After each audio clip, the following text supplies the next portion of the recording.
à toa que a Organização Mundial de Saúde, em 88, instituiu como sendo o Dia Mundial de Luta contra a AIDS, em mês de dezembro. Né? Essa escolha muito se deu em função de ser dezembro, o último dia do ano, o último mês do ano, né? Que nos dava a oportunidade de refletir sobre o que tinha acontecido nesse ano, né? Ou seja, daria para a gente analisar, refletir e avaliar as ações realizadas no enfrentamento da epidemia durante o ano todo, né? E planejar ações futuras para o próximo ano, né? Que é um dia que serve de mobilização para a comunidade e também prêmio de denúncias, né? O tempo inteiro a gente se posiciona, infelizmente ainda durante esses 11 anos de dia primeiro, todo ano a gente tem muita coisa para reclamar, muita coisa para reivindicar, né? Mas uma questão que talvez a gente possa estar, de uma certa maneira, aí sim celebrando o fato, é o fato de que, ano após ano, os psicólogos têm se engajado cada vez mais na questão da luta contra a AIDS, né? Seja teoricamente, seja no trabalho nos serviços de saúde, seja nas ONGs, né? Cada vez mais a gente percebe isso e o que pelo menos me alegra profundamente é o fato de que essas pessoas, esses psicólogos que estão se engajando na luta contra a AIDS, seja pensando sobre ela, seja agindo diretamente, né? Eles não estão fazendo simplesmente porque perceberam na epidemia um campo de trabalho. Não é isso, né? Pelo menos é o que parece, não é isso.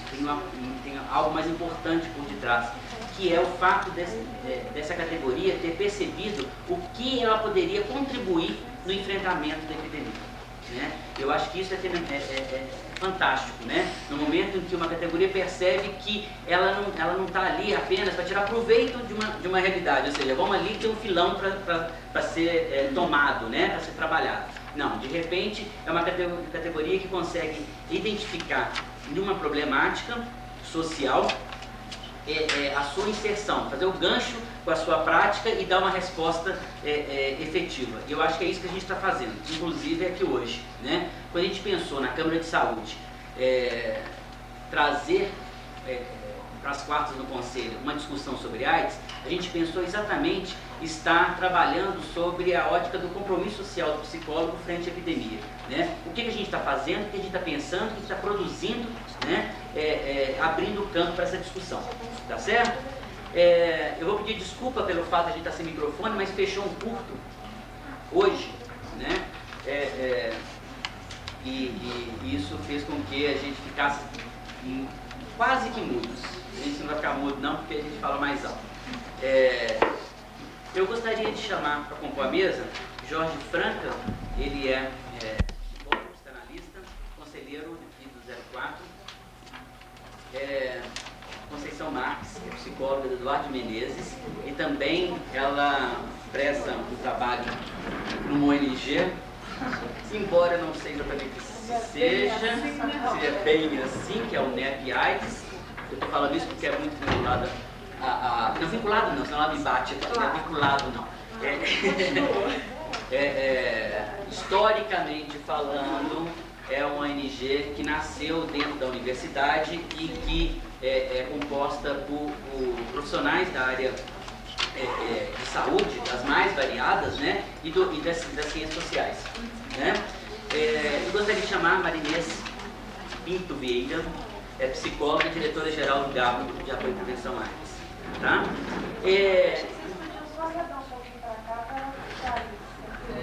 Não fala, não quer mais.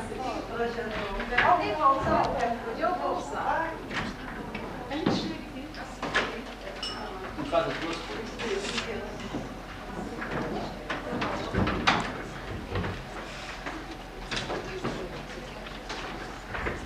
Então, gente, seguindo o que a proposta nossa, né, era exatamente estar trazendo aqui olhares diversos sobre a epidemia, né, onde pudéssemos estar trabalhando a AIDS enquanto de uma perspectiva mais teórica,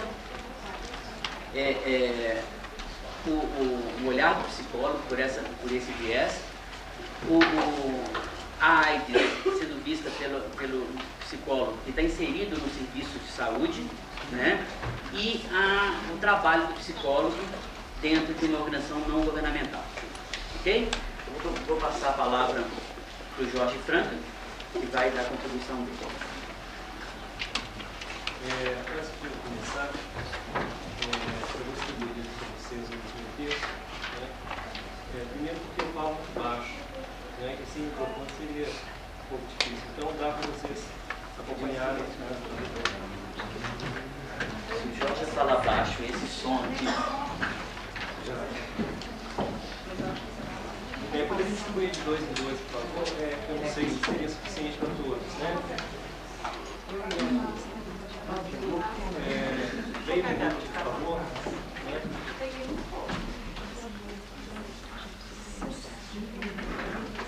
De 2 em 2 para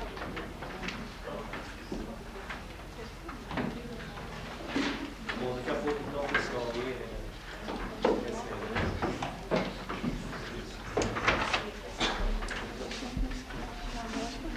Bom, então dentro do que o Roberto colocou, né, eu estou assim nessa vertente teórica, tá? Então o que eu estou propondo aqui é fazer uma reflexão. Então vamos ao fim. Sabe-se que a AIDS é, do ponto de vista biológico, uma doença causada por um vírus denominado HIV, e que afeta todo o sistema imunológico do corpo humano.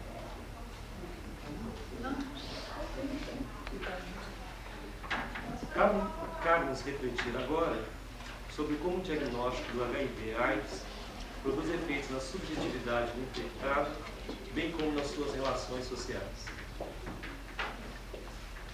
No início da década de 80, começaram a ser detectados os primeiros casos de AIDS. Constatou-se, no primeiro momento, que os portadores dessa doença tinham algo em comum, além de vírus instalados no corpo. Eram pessoas do sexo masculino e com conduta homossexual. Como não havia uma maneira de tratar da doença, ela ficou associada à sentença de morte. Se os homossexuais já eram discriminados socialmente devido à sua opção sexual, o estar contaminado pelo vírus HIV aumentou ainda mais tal preconceito. É como se o portador do HIV denunciasse ao outro, a todo momento, a possibilidade e a proximidade da morte. A partir de então, criou-se, no imaginário subjetivo e social, o seguinte vínculo: AIDS é uma doença mortal, transmitida por homossexuais masculinos via relação sexual. Durante as duas últimas décadas, o assunto AIDS foi objeto de muitos estudos e pesquisas científicas. Pode-se dizer que houve significativos avanços no que se refere à transmissão e à propofia dessa doença. Foram descobertas também outras possíveis formas de contaminação, além da relação sexual, que são o compartilhamento dos químicos e os drogas injetáveis com alguém que seja portador do HIV. A doação ou transfusão de sangue contaminado. No caso de mães soropositivas, pode haver transmissão para o filho na gravidez, no parto e durante a amamentação. E desfez-se o equívoco de que a transmissão do vírus estava restrita apenas aos homossexuais, ou seja, os bissexuais e os heterossexuais, tanto masculinos quanto femininos, podem também propagar. É interessante ressaltar que a ciência, nos últimos anos, conseguiu desenvolver medicamentos capazes de um controle maior sobre o vírus HIV, o que permite aos soros positivos viverem mais tempo. Mas isso não foi suficiente para se evitar uma epidemia. Segundo dados da Organização Mundial de Saúde, somente este ano, 2.600.000 pessoas morreram de AIDS no mundo e 5.600.000 foram contaminadas pelo vírus HIV. No Brasil, a distribuição e o uso de medicamentos utilizados no combate ao vírus HIV têm conseguido aumentar a expectativa de vida dos doentes de AIDS. Entretanto, não se tem conseguido o mesmo êxito no que diz respeito ao impedimento do crescimento do número de casos de contaminação. Até maio de 1999, foram registrados oficialmente 163.355 casos, mas na realidade a estimativa é de 1.300.000. No entanto, no imaginário subjetivo e social, quase nada mudou. O diagnóstico da AIDS ainda está atrelado à sexualidade clandestina e à morte. Cabe perguntar, primeiro, por que no imaginário subjetivo e social a ênfase sobre os riscos de contaminação está mais associada à sexualidade. E segundo, por que algumas pessoas bem informadas ignoram o que sabem sobre o assunto AIDS e suas formas de transmissão nas suas relações eróticas. Em relação à primeira questão, vale sublinhar que Freud, em seu texto O Mal-Estar na Cultura, coloca que é no amor sexual que o ser humano encontra a mais intensa experiência de satisfação. No entanto, a construção da cultura depende da renúncia à sexualidade ligada ao prazer. Na atualidade, temos como exemplo o bom profissional, que é aquele que investe todo o seu tempo e, por que não dizer, toda a sua libido em seu trabalho. Pouco resta, libidinalmente, para se investir em sua sexualidade, nas relações familiares e sociais prazerosas. E mesmo essas podem estar comprometidas com o trabalho. Como no ser humano a quantidade de energia psíquica é ilimitada, a libido deve ser distribuída convenientemente.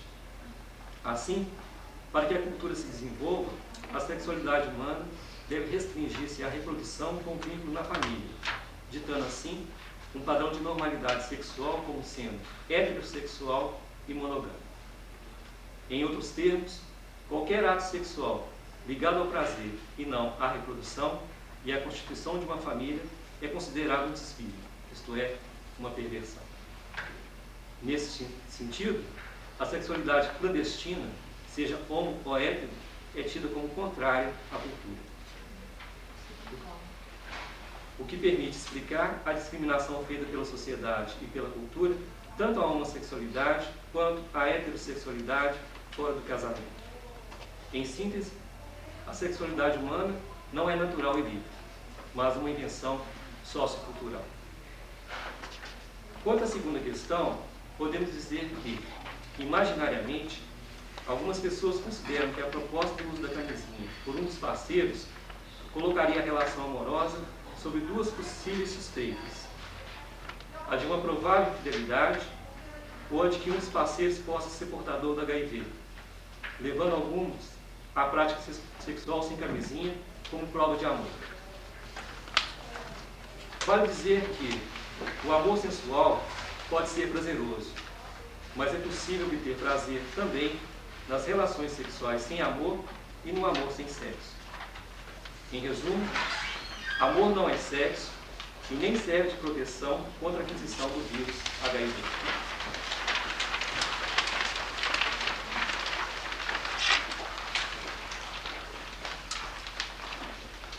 O aparecimento da AIDS, era tudo que a moral sexual civilizada precisava para reforçar seus preconceitos em relação à sexualidade clandestina como forma de prazer. Neste sentido, pode-se dizer que, metaforicamente, o preconceito é uma doença oportunista. Em seu texto, O Mal-Estar na Cultura, Freud sublinha 3 motivos que levam o ser humano ao sofrimento: a decadência do corpo, a força da natureza e as relações sociais. Mas, para ele, o pior sofrimento é aquele causado pelas relações sociais. Considerando essa abordagem, pode-se dizer que a AIDS acarreta duas dessas formas de sofrimento. Primeiro, ataca implacavelmente o sistema imunológico do corpo humano, deixando-o vulnerável a outras doenças.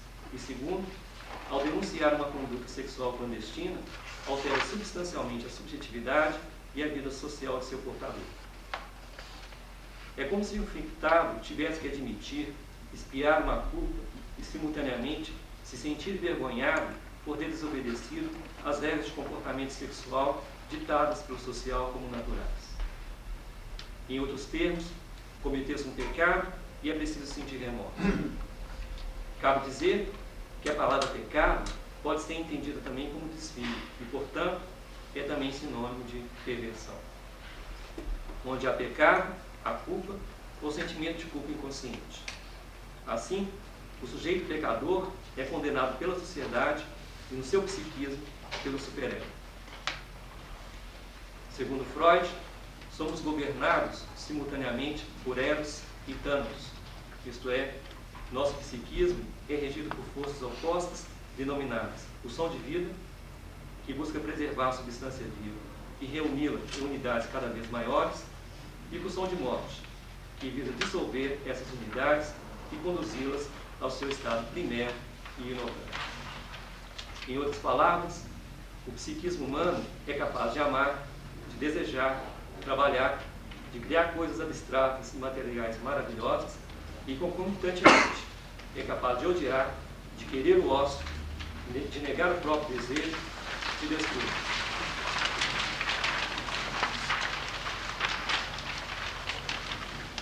Assim, consciente ou inconscientemente, há duas vias para a satisfação do desejo psicossexual: a do prazer e a do gozo. Na primeira, predomina a pulsão de vida, que implica numa relação de consideração de um sujeito para com o outro e para consigo mesmo. Já na segunda, governada pela pulsão de morte, o que está em jogo é uma relação de um sujeito para com um objeto, fazendo dele o que bem entender, incluindo destruí-lo, ao transformar o prazer sexual num gozo, por vezes mortal. Nesse sentido, cabe a cada um, independentemente de sua opção sexual e de estar ou não contaminado pelo HIV, refletir com qual dessas duas formas de satisfação do desejo pulsional está relacionado não só a sua sexualidade, mas a sua psicossexualidade. Pois, dessa atitude ética depende o bem-estar ou o mal-estar na cultura.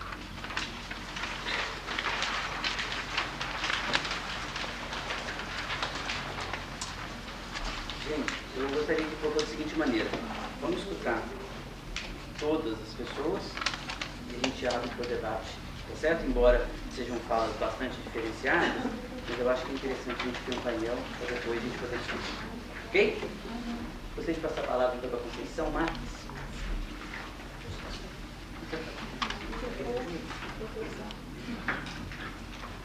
Boa noite, gente. Eu trouxe estruturei a minha fala, baseada em cima da minha prática, e vou estar usando esse aparelho para estar me conduzindo e ter uma sequência, uma consequência lógica com questões relativas à AIDS e trabalhando na formação de multiplicadores para a prevenção e assistência a pessoas vivendo com AIDS, enfim, profissionais de saúde e de educação que estão fazendo prevenção também.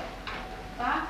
E atualmente, eu vou falar, estou no Eduardo Menezes também, e a minha fala vai ser em cima dessa experiência especificamente.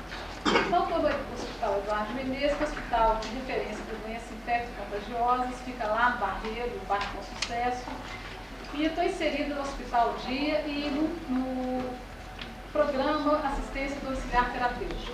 O Hospital Dia é um hospital, como o próprio nome diz, é um local, né, onde os pacientes de AIDS vão para fazer uso de medicação endovenosa.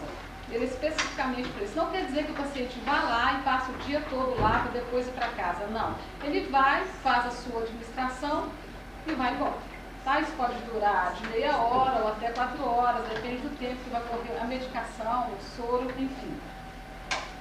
E o programa de assistência domiciliar terapêutica, ele já atende pessoas, né, portadores de HIV/AIDS, pessoas com AIDS, que saem da internação hospitalar do Hospital Eduardo Menezes e vão para suas casas. Essas pessoas não têm mais necessidade de estar internadas no hospital, elas não precisam. O quadro clínico delas está estabilizado. estabilizado dentro de uma condição de doença. Não há uma melhora no sentido, se ela ficar no hospital não quer dizer que ela vá melhorar, ela pode piorar porque ela fica exposta a risco de contaminação, enfim. Além da contaminação, o próprio estresse que a internação provoca no sujeito já debilitado, bastante debilitado. Então esse programa, ele visa estar prestando assistência a esses pacientes que saem durante a internação e vão para casa, a gente vai nas casas fazer visita a esses pacientes.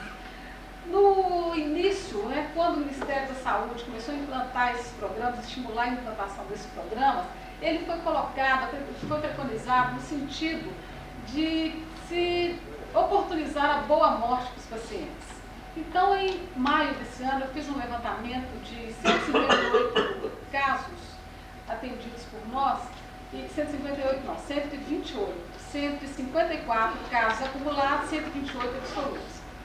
Então, no início, né, em julho de 95, que teve início essa atividade no Hospital Eduardo Menezes, eu vi, né, nos questionários que estavam sendo aplicados, que o pessoal ia para casa, ficava 7 dias, morria, ficava 15 dias, morria, 15 dias, morria, 3 meses, morria. Aí vem as terapias, começa, né, a disponibilização de medicação, o paciente começa a ficar em casa 4 meses, 5 meses, 6 meses, e a alta do programa, que esse programa dá alta também, o paciente não fica, né, ad infinito na ABT, ele tem alta, e o programa, os pacientes passam a ter alta não por óbito, mas por melhora clínica. Então eles voltam para o ambulatório do hospital, tá? Ou voltam para o hospital dia se ele precisa de estar fazendo a medicação endovenosa.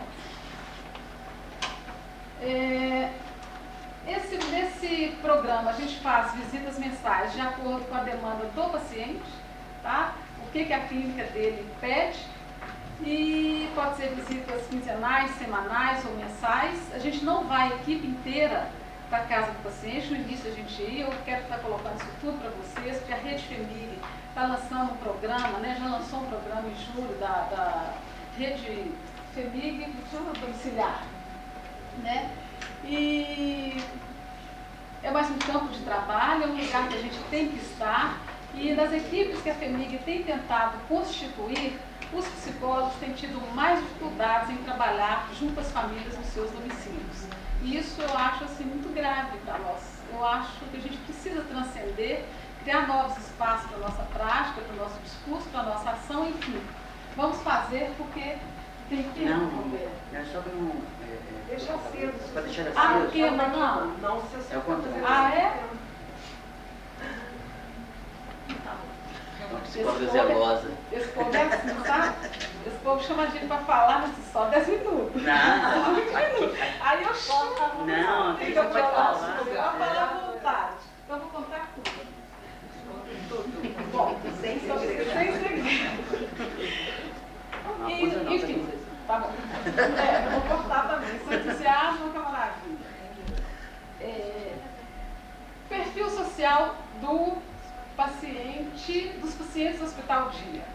Esses pacientes do hospital dia são problemáticos demais, gente. Eu não dou conta deles. Eu acho o seguinte, Marinês, um dia você me falou uma coisa que me deixou curiosíssima. Não vou dar esse tom, porque a gente está num ambiente legal e vale a pena estar conversando dessa forma.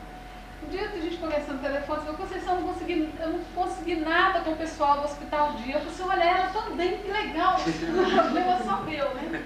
Mas o que acontece? O pessoal que faz uso do hospital dia já passou por internação hospitalar, ou não, mas na maioria já passou. Então ele tem um ganho na sua condição clínica, faz uso do hospital dia para tomar seu medicamento.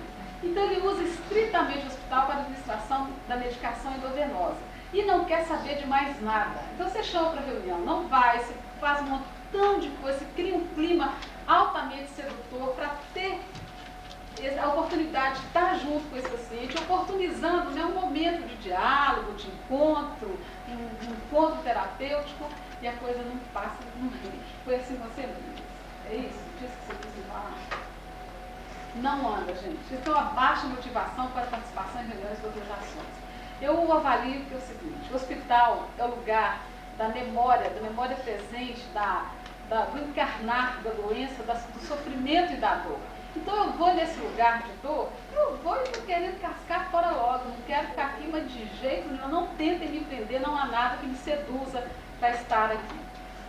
Então eu também relaxei, eu falei, por que eu tenho que dar conta, né, de tanta dor, de tanto sofrimento e achar que aquele lugar é lugar do prazer, né?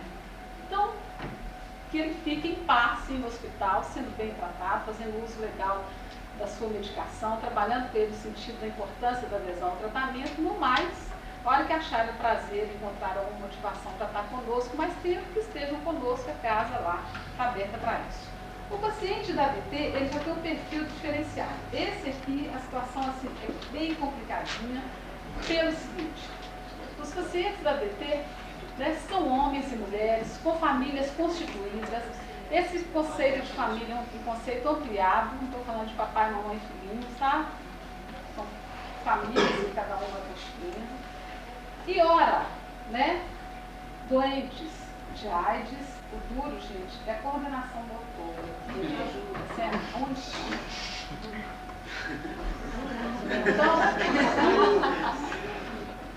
Então, tem muito jeito não, professor. Vai, fica tranquilo. Eu vou falando. Vai rindo aí, já não liga para isso não. Tá. Então, são homens e mulheres, já com sua vida independente, suas famílias constituídas, famílias no conceito ampliado, tá? De forma diversificada, ora doente de AIDS. Acontece o que? É um rompimento temporário, definitivo desse relacionamento marital, né? Dessa coisa de marido, mulher, de companheiro, de parceiros e parceiras. Aí, esse sujeito retorna à sua família de origem. Eu estou falando de pacientes no serviço público de saúde, portanto, pessoas pobres, negras, analfabetas, tá? Então, é desse público que eu estou falando. Aí, volta para as suas famílias de origem. As consequências disso. A gente tem, então,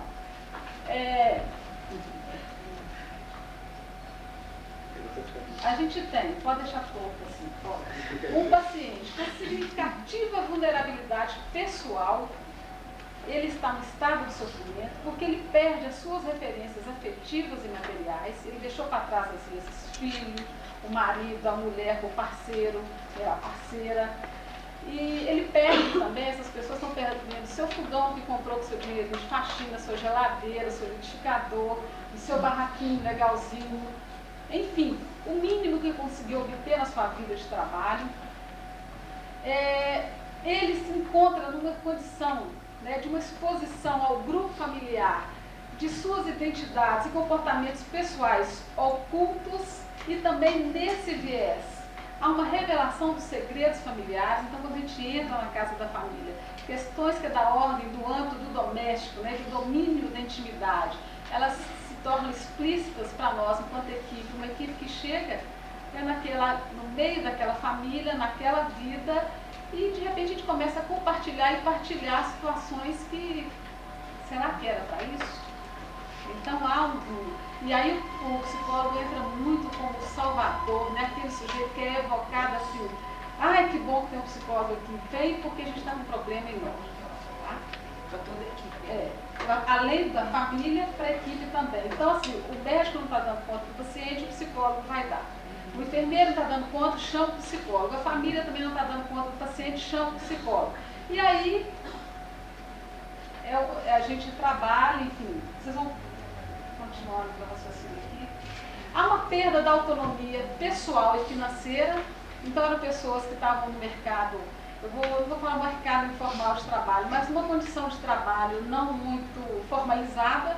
Então, faxineiros, cabeleireiros, enfim, pessoas nesse tipo de situação profissional.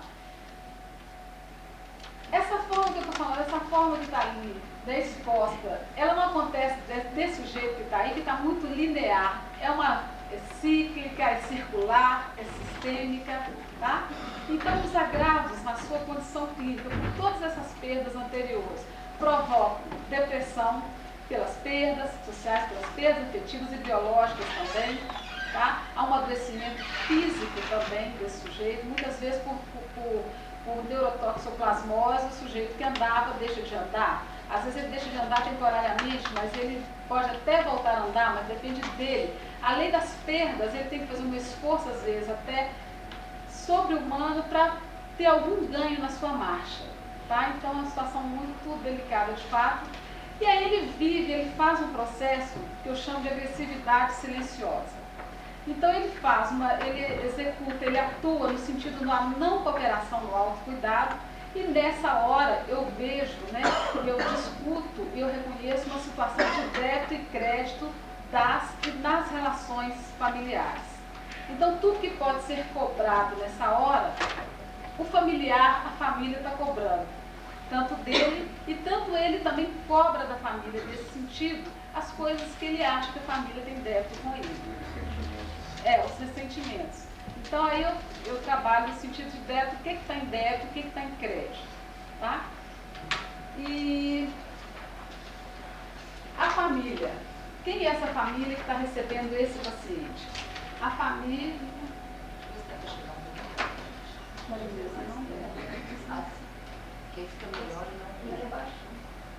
Na família, para a gente entrar nessa família com esse paciente, para ele ter cuidado dentro de casa, a gente nomeia, ou melhor, identifica um cuidador. Alguém que vai cuidar, que vai, se precisar dar o banho, vai dar as medicações na hora certa, alimentação na hora certa, vai cuidar da vida clínica do paciente enquanto ele está no domicílio na condição de acamado. Então, quem que a gente encontra como cuidador? Mulheres na terceira idade, eu chamo terceira idade bem entre aspas, a outra ficou para trás ali, porque são mulheres ainda jovens, mas que começaram, né, a ser mães muito cedo. Então, mulheres entre 40, 50 anos de idade, e que já deletaram, que já botaram para trás essa questão dessa função dessa maternagem básica, e ela retoma essa condição de cuidadora, de mãe, de maternar mesmo, nesse sentido, e tem a pobreza como um agravante sem precedentes. A AIDS na pobreza é uma coisa assim, terrível, feiosa demais, muito feia, muita dor, é muita tristeza e é muito indignante. Outro fator que é preponderante nessa relação, nessa condição da família, é que o diagnóstico restritivo da AIDS, ele provoca uma redução da densidade da rede pessoal, social e familiar, né, do paciente e da sua família. Então as relações ficam restritas mais ao âmbito do doméstico. E a AIDS, enquanto doença crônica também, e ainda sem aprovação social, provocando condutas aversivas. O que eu quero dizer com isso? O sujeito cuida e não tem nenhum retorno favorável. Às vezes a mãe se estressa de cuidar, e o sujeito não melhorar, às vezes piorar. Ou às vezes a melhora é uma melhora temporária. Tá? Então isso vai gerando assim, um estado de anúncio permanente da morte. Então eu tenho casos assim de uma mãe que agora ela está bem melhor, o trabalho com ela está bem bom, está rendendo. Mas ela falava de coisas assim da morte da filha que era assim, impossível isso estar acontecendo. Da filha, ela tentou suicídio essa semana. Como que foi a tentativa? Qual que foi o ato? Aí ela pegou uma toalha e amarrou no pescoço tentando se enforcar. A pessoa sequelada assim. Como? Amarrar uma toalha no pescoço como? Eu desejo, né, de se ver livre daquele estado de cuidado permanente, dessa maternagem retomada, desse sofrimento, uma doença que não dá um tempo. Então ela via o tempo todo essa perspectiva de morte, ela lidava com a perspectiva de morte da filha o tempo todo. E também a gente, nessa situação, a gente está entrando em lares, né, em casas, em famílias, uma história de vida de muita falta, né, de muita restrição. Então, quando nos vê cuidando do paciente, também gera aquela condição, mas precisa ter AIDS para ser bem tratado assim? Precisa ter AIDS para ter médico dentro de casa, cuidando da saúde de alguém da família? Então é melhor ter do que não ter. Alguém pode olhar a minha pressão? Então aí começa, sabe, o desejo, o pedido frequente de ser também cuidado, de ser olhado e de ser maternado por nós enquanto equipe. Tá?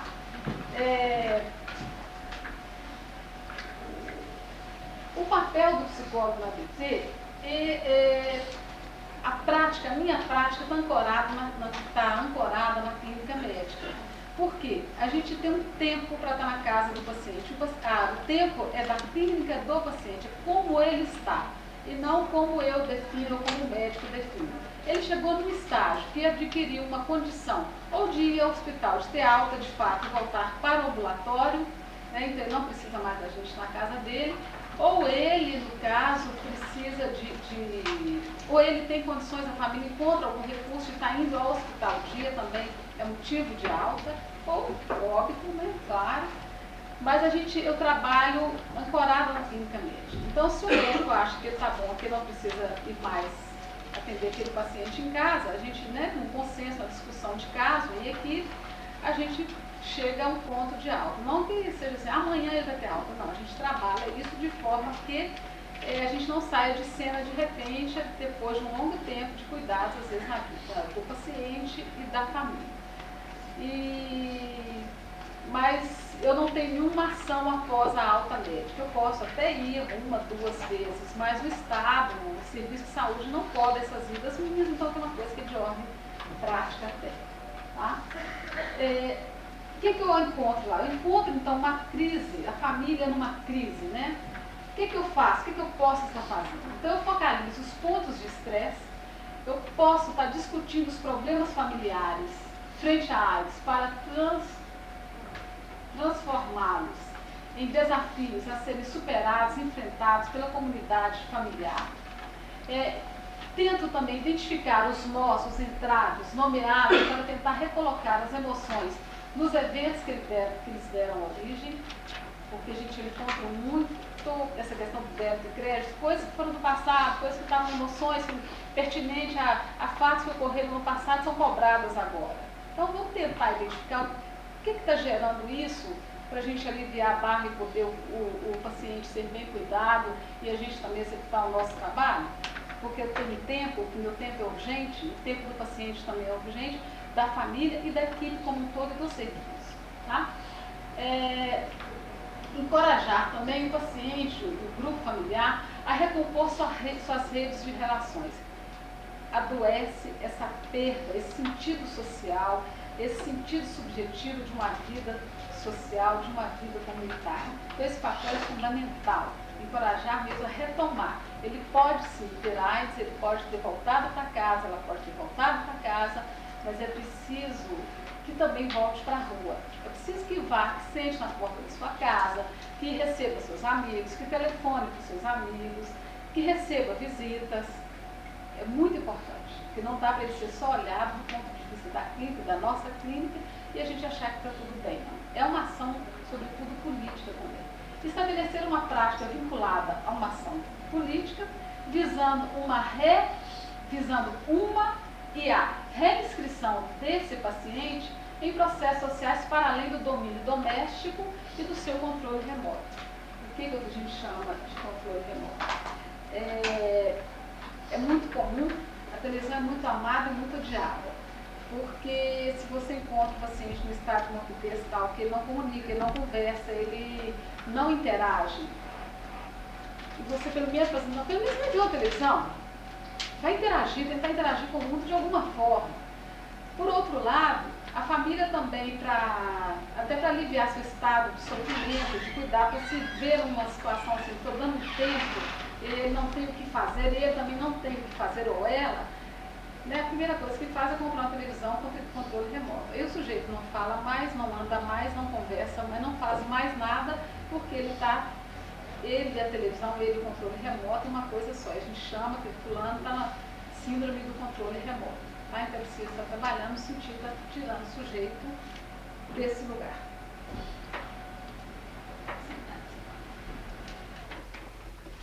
E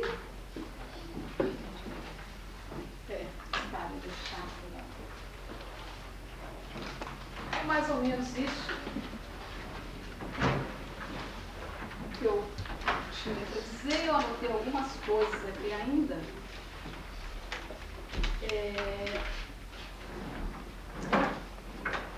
Está meio rabisco, vou estar falando disso. Espero que eu chegue por aqui. Bom, diante disso tudo, né, que eu falei ali, eu vejo o seguinte, que a grande perda serviço social. Ela é agravante e ela tira do sujeito o direito à vida, as oportunidades de estar interagindo, de estar reagindo. E nesta data, né, e ao chamado para essa discussão, eu gostaria de afirmar que a AIDS, que me desculpe o desconforto que pode causar minha palavra, mas a AIDS na população pobre é uma merda, no sentido que ela rouba o pouco que o sujeito às vezes conseguiu construir, ou constituir, ou passa a dar a ele um sentido de pertencimento social que nunca teve. Isso é o mais doloroso. É o sujeito se sentir bem porque tem um médico olhando para ele, porque tem um serviço de saúde que marca a consulta para ele. E ele não precisa esperar 1 mês, 2 meses, 3 meses para consultar, a consulta é imediata. Né? É o sujeito que acha, que fala, né, uma ação preventiva minha, uma mãe fala assim, é verdade que quem tem AIDS ganha cesta básica, vai para o transporte e o médico vai em casa? Né? Olha que busca de sentido de pertencimento social, isso é muito doloroso, isso assim, me deixa assim, indignada demais. Então, quando o Roberto fala que essa ação, esse trabalho é um lugar diferenciado, não é o lugar vamos dizer, do oportunismo, do vilão, mas é o lugar do engajamento, da luta política, da militância, se não for dessa forma, a gente vai estar mantendo essas pessoas nesses lugares. A gente deve estar fazendo, procurar fazer muito mais do que isso nessa nossa ação. E venho trabalhando há anos com formação de profissionais de saúde, conforme já falei, né, para a prevenção de STIs, junto à sua clientela. E trabalhando uma vez em Brasília, fiz uma avaliação de processo de formação de 198 profissionais. Esses 198 profissionais constituíram-se em equipes e daí surgiram 51 projetos para desenvolverem ações de prevenção de AIDS nas suas instituições de origem. Só de 51 projetos, só 3 aconteceram. Todos os outros não aconteceram por descrença das instituições públicas quanto à questão da AIDS. Isso tinha uma questão que avaliava isso. E do próprio profissional também. A formação esbarra nele, para nele, ele não passa para frente. Porque a AIDS, né, é muito colocada no outro, e esse outro, a gente muitas vezes está esperando que ele venha mascarado, fantasiado de AIDS, e ele não vem, ele vem com a nossa cara, né, Roberto? A gente está de testa com ele e com a gente o tempo todo, mas é dessa forma que no nosso imaginário a gente lida com ela. E esse levantamento, essa avaliação que foi feita, não é realidade só de Brasília, não foi de lá. Depois o Ministério da Saúde fez um levantamento também nacional similar, que os dados corroboraram. Enfim, eu acredito em ações educativas preventivas para um povo que historicamente é incluído de forma precária nesse processo de educação e saúde. Precisamos, acima de tudo, no combate à AIDS, estabelecermos uma ação pública de educação para a saúde. Se a gente não pensar dessa forma, a gente vai estar banalizando a AIDS, porque o terrível quando a AIDS chega na pobreza, a indignação que eu quero colocar é essa, porque quando ela chega, a gente questiona até no governo da remédio, sabe? A gente questiona até isso, e começa a banalizar, porque está numa classe que não diz muito respeito a nós, né, do outro, mais do outro ainda. Então é muito perigosa. E é um perigo enorme, porque a gente vê os serviços públicos se desmantelando por falta de salários dignos, de condições dignas de trabalho, de seriedade do Estado no enfrentamento da epidemia. E a gente precisa criar coragem para estar falando disso, fazendo momentos como esse aqui. Quando o Roberto me convidou, eu falei, vou. Depois vai ou não vou? Né? Porque assim, tem outras coisas que eu estou fazendo. Até hoje já está ligando, mas acho que eu não vou. Mas eu não poderia perder esse momento e perder esse espaço de fazer a militância na questão da AIDS.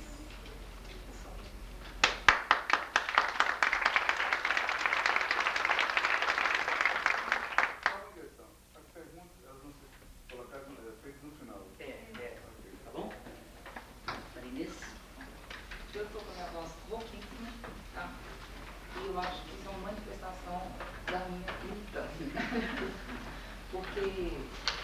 nós estamos agora fim de ano e eu sou do GAPA, voluntário do GAPA, né?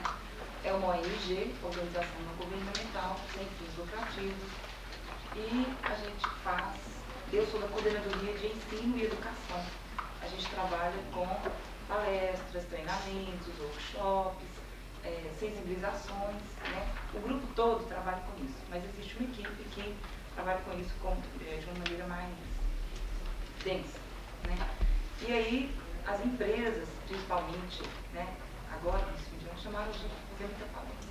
Então minha voz, com a minha ansiedade, com a minha expectativa de fim de ano, né, acabou acontecendo isso.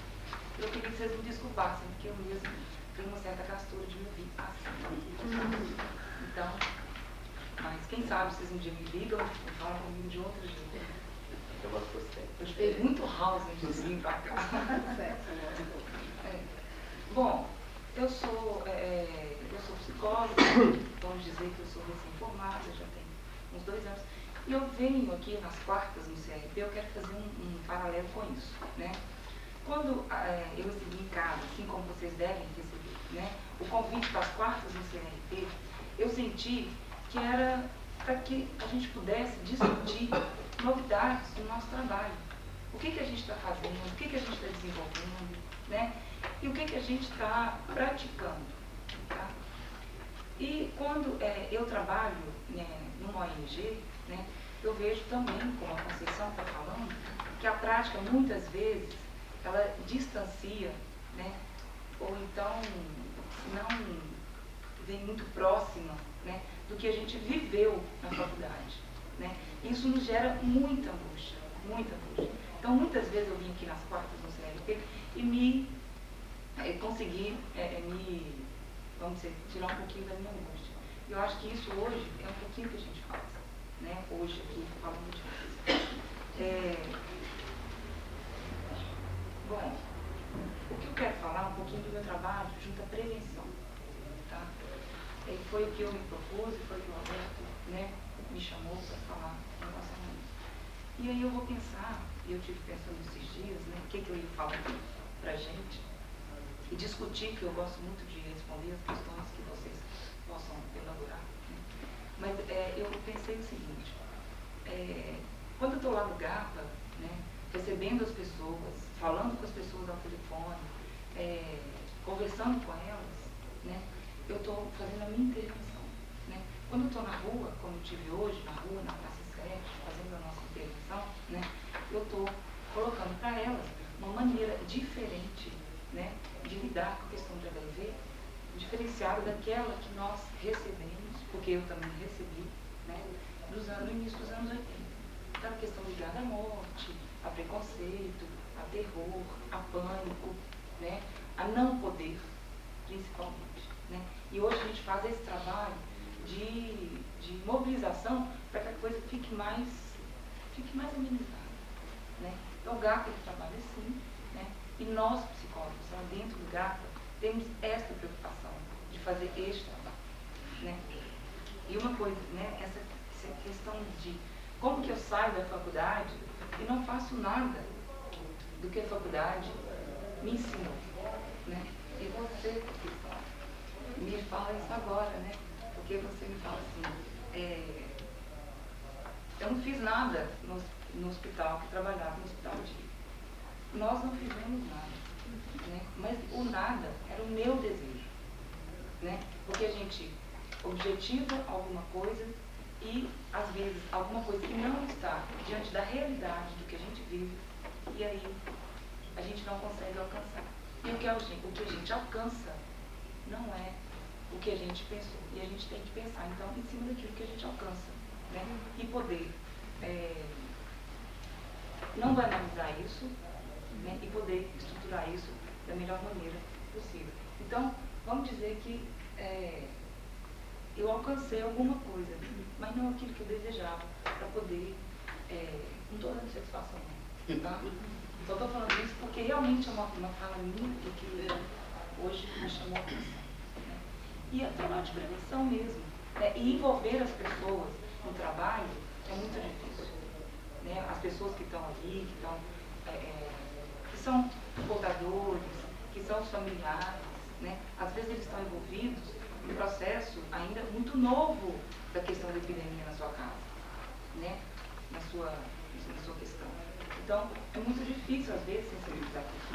E, além de tudo, né, no hospital, que eu tive tempo trabalhando no hospital, tem a questão da equipe médica, né, da equipe interdisciplinar, melhor dizendo. Né? Então, se aquelas pessoas não estão envolvidas, né, o trabalho pode ficar interno. E o psicólogo, muitas vezes, o psicólogo tem que resolver. Então, assim, ele funciona como apagar incêndio, a maioria das vezes, e isso nos deixa extremamente irritados. Eu não sei se acontece isso com vocês, né? Porque, assim, a gente vai na hora que a coisa está pegando fogo, né? E por que não? Quantas vezes eu falava assim, na hora que o paciente estiver chegando, ao invés de você falar assim, eu estou indo atender o paciente, me chame, né? Aí eu podia fazer tudo isso. E aí acontece isso na ONG. Que aí, ou ele em casa, ou na instituição que ele está, né? Seja no hospital, seja numa casa de apoio, ele acaba não dando conta de algumas questões, ele vai até a ONG. Deixa claro para vocês, né, que a ONG é uma organização comunitária, né? As pessoas que estão lá são voluntárias, né? Nós somos voluntários. Eu sou voluntário, né? As pessoas que estão lá são voluntárias. Né? E hoje a gente estava lá no aperto, trabalhando, né? E a gente comentando alguma coisa em relação ao Eduardo Menezes. E aí as pessoas falando por que as pessoas batalham tanto e por que elas, né, não se desvinculam, né? Eu falei, pense a gente aqui, nós somos voluntários na organização não governamental, não temos retorno financeiro, estamos ali numa prática riquíssima, riquíssima. Isso, assim, o mais rico que vocês puderem pensar, mais ali, né? Estamos ali com essa prática riquíssima e aí não tem uma questão financeira rolando, vamos dizer assim. Não está vinculada à questão financeira. Então, sabe o que eu acho que está muito ligado à minha prática? Eu fico feliz de ter começado a minha prática na psicologia, assim, a questão do afeto em relação à minha profissão. Né? E que o meu trabalho de militância, né, e de ativismo me traz isso. Né? A questão de estar ali fazendo o que eu gosto, né, e podendo estar sensibilizando as pessoas em relação a uma questão que atinge toda a população, independente da sua orientação sexual, raça, religião, independente de qualquer circunstância. O sujeito que chega ali, ele chega demandando alguma coisa. Né? Então, sempre que eu estou lá na minha ONG, eu tento, mesmo aquele sujeito que vai pedir um folder, vai pedir uma informação, né? Aí a gente tem que tentar fazer com que ele possa se sensibilizar diante da questão da alergia. Não adianta ele pegar um panfleto e ir embora. Né? Até mesmo porque quando ele chega no ONG, ele fica preocupado com o espaço físico. Né? Ele fica olhando os quadros, ele fica olhando as pessoas, né? Vai ser uma preocupação. Ali, a gente não diferencia essa questão. Né? Então, a ONG ela nos dá essa percepção.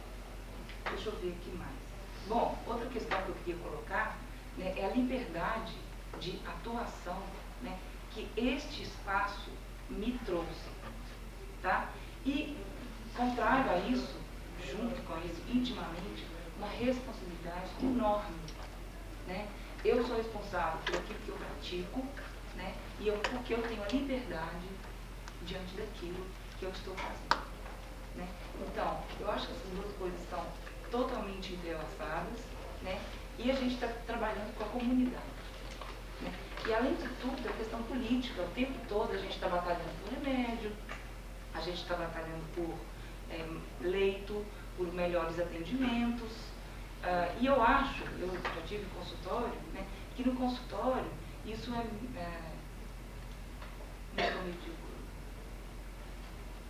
menos fácil. Né?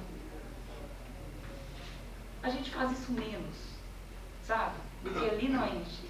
Eu acho que vai de encontro à questão da liberdade. Né? Então a gente faz isso muito menos do que na ONG. Tá? Então eu acho que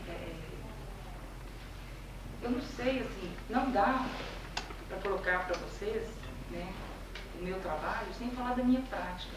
Então eu vou falar um pouquinho para vocês me verem um pouco a psicóloga dentro desse espaço. né? Eu vou falar de dois momentos, que o momento a Conceição já falou, eu não vou falar. É o meu trabalho no hospital, uma coisa que teve aqui, eu não vou entrar nisso, mas assim, abordar o paciente no hospital, né? É uma questão muito nova e que a gente tem trabalhado, já foi um tema na quarta do CRP, eu não vou entrar nisso. E lá na comunidade, o sujeito vai a gente também, mas tem o apoio, como a Conceição está falando, a cesta básica, o vale transporte, a roupa, o encaminhamento para o médico, né? A gente liga para saber, isso tudo a gente faz, né? Eu acho que isso, gente, a gente não aprendeu na escola. Eu acho, né? Pelo menos a minha escola, que eu estimo muito, não me deu esse know-how prático, tá? Teórico, tudo bem. Então, essa é a diferença, né? Muitas vezes existe essa confusão. Militante, psicólogo, ativista, psicólogo, o que a gente é? Né? Mas essa confusão, eu acho que ela é crescente, e a gente sabendo fazer um entrelaçamento entre essas duas situações, a gente enriquece muito. E eu tenho visto psicólogos no GAPA, né, que é onde eu estou trabalhando, que diante da convivência, do trabalho, de intervenção ali dentro, né, eu vejo uma mudança no seu discurso, uma mudança no seu trabalho, no consultório, né, uma mudança de atitudes. Isso muito. Bom, deixa eu ver o que mais. A Conceição falou uma coisa aqui que eu queria rir com ela. Isso é ótimo. Que é a questão do hospital dia, que eu até falei, que eu vou ver, né? A dificuldade do hospital dia. A gente fica pulando o tempo todo, né? E aí a gente fala assim, meu Deus, eu sou psicóloga. Mas me deu uma coisa muito boa, Maria, essa coisa, se eu perdi o lugar do poder. Por que eu tenho que dar conta? Que nada. E essa questão da liberdade, da responsabilidade, né? E aí eu falo, também eu coloquei aqui, ONG versus hospital dia, né? Porque a gente também fica nessa insistência. Porque o hospital dia, necessariamente, ele, na FEBEM, não está assim. Mas pelo menos no outro lugar que eu trabalhei, ele parecia que estava desvinculado do hospital. Né? E foi por aí, mais ou menos, que eu não consegui fazer o trabalho, vamos dizer assim. Mas a ONG, ela está na comunidade. Né? Eu queria que vocês, esse meu chamado vem a partir de uma declaração que eu ouvi hoje, né? Eu queria dizer a vocês o seguinte, militância, tá, gente? Não é aquilo que as pessoas pensam deturpadamente, né? De ir para a rua e quebrar tudo, né? E fazer... Pode ser também, né? Mas a nossa militância, hoje ela passa por uma diferenciação, né? A gente senta, a gente conversa, a gente fala, né?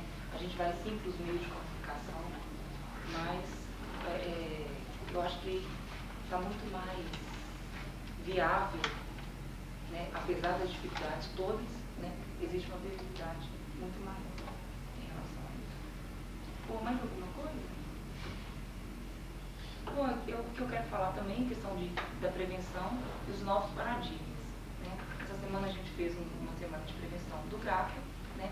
E a gente percebia que pessoas de diversas graus de instrução querendo modificar o seu trabalho, a sua linha de intervenção, o seu caminho, né?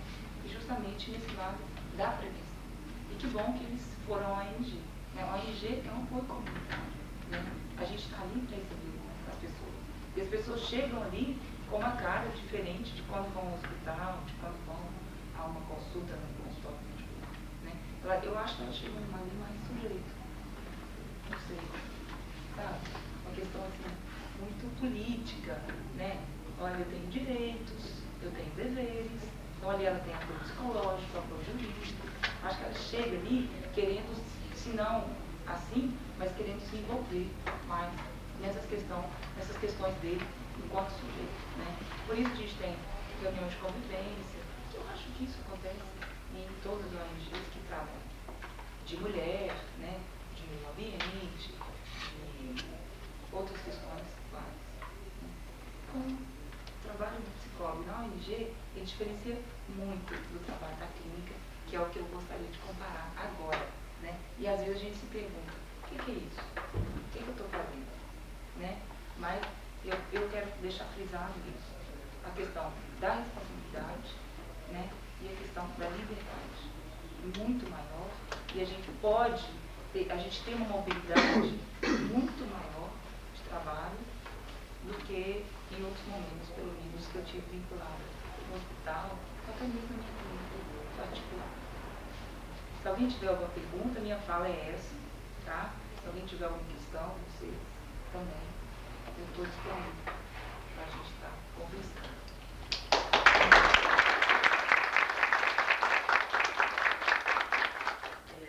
Queria agradecer os três e jogar a bola aí para baixo, né? Eu não sei qual seria a melhor maneira da gente proceder, né? Mas agora sem microfone, eu não sei como seria melhor.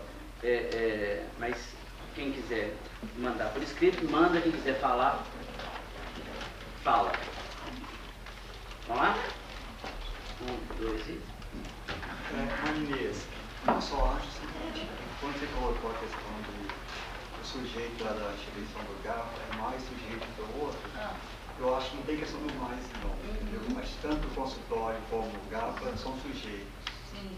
Né? Que a extensão da dimensão aí, né, que não é só questão política, mas o desejo também é uma questão política também. Tá? No viés da fala, bom, a gente pode conversar, ser muito específico. No viés da fala da Inês, é legal o seguinte, que na minha ação, eu não me coloco como a pessoa que vai estar conduzindo a vida do sujeito, né, resolvendo os problemas, não é por aí, é claro. Mas as ONGs, Solidar, Viver, Solidariedade, outras, elas são elementos, são parceiras assim, fundamentais na reinserção social desse paciente, sabe? Então, quando o sujeito consegue sair de dentro da sua casa e ir a uma ONG, esse trânsito, a possibilidade desse trânsito chegar e ser acolhido e bem acolhido, isso é fantástico. Chega num ponto que eu saio de cena, eu me dispenso da vida daquela pessoa. Porque ele precisa de trânsito, ele precisa de novo de retomar sua vida social. Esse sentido de pertencimento social. E quem vai estar dando isso para ele é muito mais o ONG do que a equipe de saúde. Eu vou estar trabalhando no sentido dele estar no encorajamento, dele estar fazendo esse resgate. Tá? Mas a ONG tem um papel fundamental nesse sentido, de ser bem feito. Talvez quando a Marinês fale sobre isso, ela esteja utilizando o mesmo significante, né, que a gente está acostumado enquanto psicólogos, né, com um significado outro, né, como vocês acabou de falar. Quando ela fala disso, talvez ela esteja se referindo à questão do sujeito de direito, né, sujeito cidadão, né, e que nesse sentido, sem dúvida alguma, a gente percebe essa diferença. Eu também estou lá no GAPA e estou lá naquele hospital, a Maria falou assim, aquelas... Não pode falar em outro lugar. Quando se fala de... Eu não queria confundir isso. Quando se fala em programa de televisão, que não se pode falar outra rede e tal, ela falou assim, no lugar onde trabalhava, né, naquele lugar e tal, que é o Hospital da Baleia, né, dá nome do lugar. Então eu percebo isso perfeitamente bem, né? A demanda dirigida para esse lugar do cuida de mim, né? E a demanda dirigida para o GAPA vamos fazer alguma coisa em conjunto, né? E não me ajuda a fazer alguma coisa, me ajuda a sair desse lugar, né? E criar e construir alguma coisa de modo que eu possa ser tomar a rédea da minha história novamente. Enquanto no hospital o sujeito está mais sujeitado, né?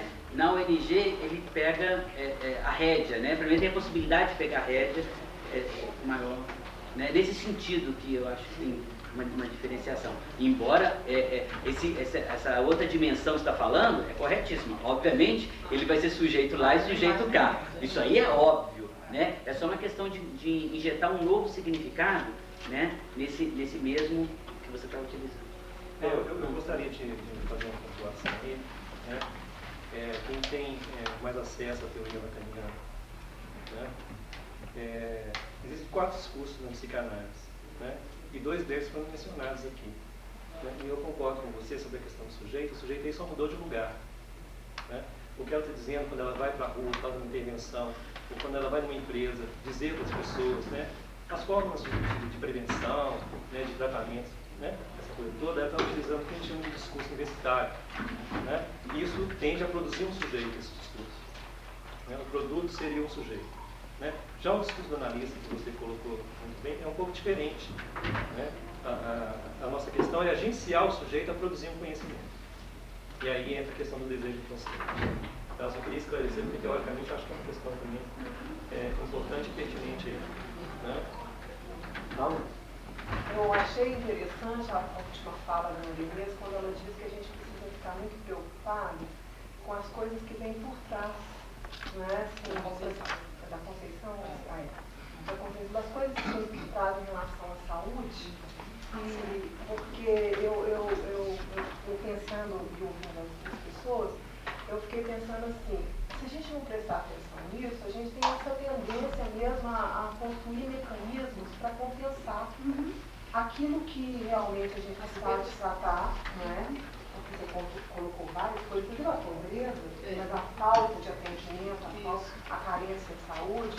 Se a gente não prestar atenção nisso, a gente fica com essa coisa de construir ou pensar várias ONGs e vários serviços para poder compensar essa pessoa que não teve direito e que acaba tendo um ganho secundário com a doença para ganhar uma porção de coisas. Agora eu vejo sempre em alguns pontos da cidade um cara palhacinho com AIDS. Então ele chega e fala, eu tenho já são 2 pessoas diferentes, mas um que passeia por vários cantos da cidade palhacinho com AIDS. Então assim, tem um ganho secundário, não é, da doença, isso não é mais, controle da doença. Eu queria perguntar, porque você falou assim, é muito diferente o trabalho do psicólogo na ONG e o trabalho do psicólogo na clínica. Então, mas o psicólogo é um só. Ele tem vamos dizer, um objetivo, uma especificidade que o caracteriza diferente de um terapeuta ocupacional, do assistente social, enfim. Nessas diferenças, onde que você vê, vamos dizer, o que o psicólogo realmente, você, independente de estar sendo ativista, enfim, não estar na clínica, né? Qual que é esse ponto de identificação que te caracteriza como psicólogo? Por que eu pergunto isso? Porque a gente, às vezes, tem muito boa vontade de fazer as coisas, né? A gente, por exemplo, eu posso ter boa vontade de salvar uma pessoa que está morrendo na piscina, mas se eu não tiver um conhecimento, se eu não estiver habilitado, capacitada para salvá-la, por maior que eu tenha boa vontade, morro eu e ela. Então, assim, um psicólogo, você falou, a gente sai da escola, não sabe lidar com essa realidade. Você falou, mas teoricamente eu saí, praticamente que não. Então, na sua fala, eu fiquei curiosa de saber, assim, onde que liga, porque para mim é claro, assim, o que o psicólogo faz, independente de onde ele esteja, né, que ética que norteia ele, no fundo, o que ele realmente quer. Até para mudar isso que ela está falando, até para que as pessoas ocupem um lugar de cidadão, de reivindicante, de sair, enfim. O que você vê como, o que caracteriza você como psicóloga, independente de você estar na clínica, você está lá na ONG. O que você quer com isso quando você atende? Assim, o que pode dizer que você falar, eu sou psicólogo, o que isso faz? Olha, a minha resposta é a questão do sujeito, da construção do sujeito, mas tem, eu posso produzir material, né? Como é que você muda esse sujeito de posição, a sua atuação? É uma questão assim tão, como eu falo, fio da navalha, né? Não sei, vamos ajudar nesse sentido.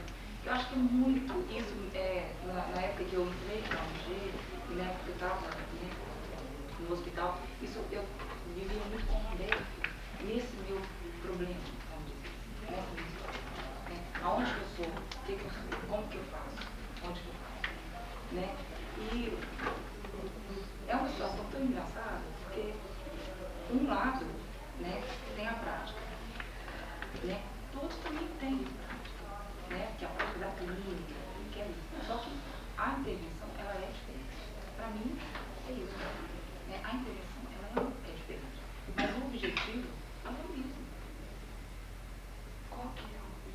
eu posso estar te incomodando, me perdoa.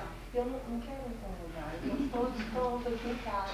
Eu acho que não estou sabendo responder, sabe? Assim, por exemplo, os psicólogos da UNG, que eles, qual que é a prática? É só atender, só fazer como que é isso que rola? Não. Como é que você pode dizer, essa pessoa, ela chegou com uma demanda e ela mudou?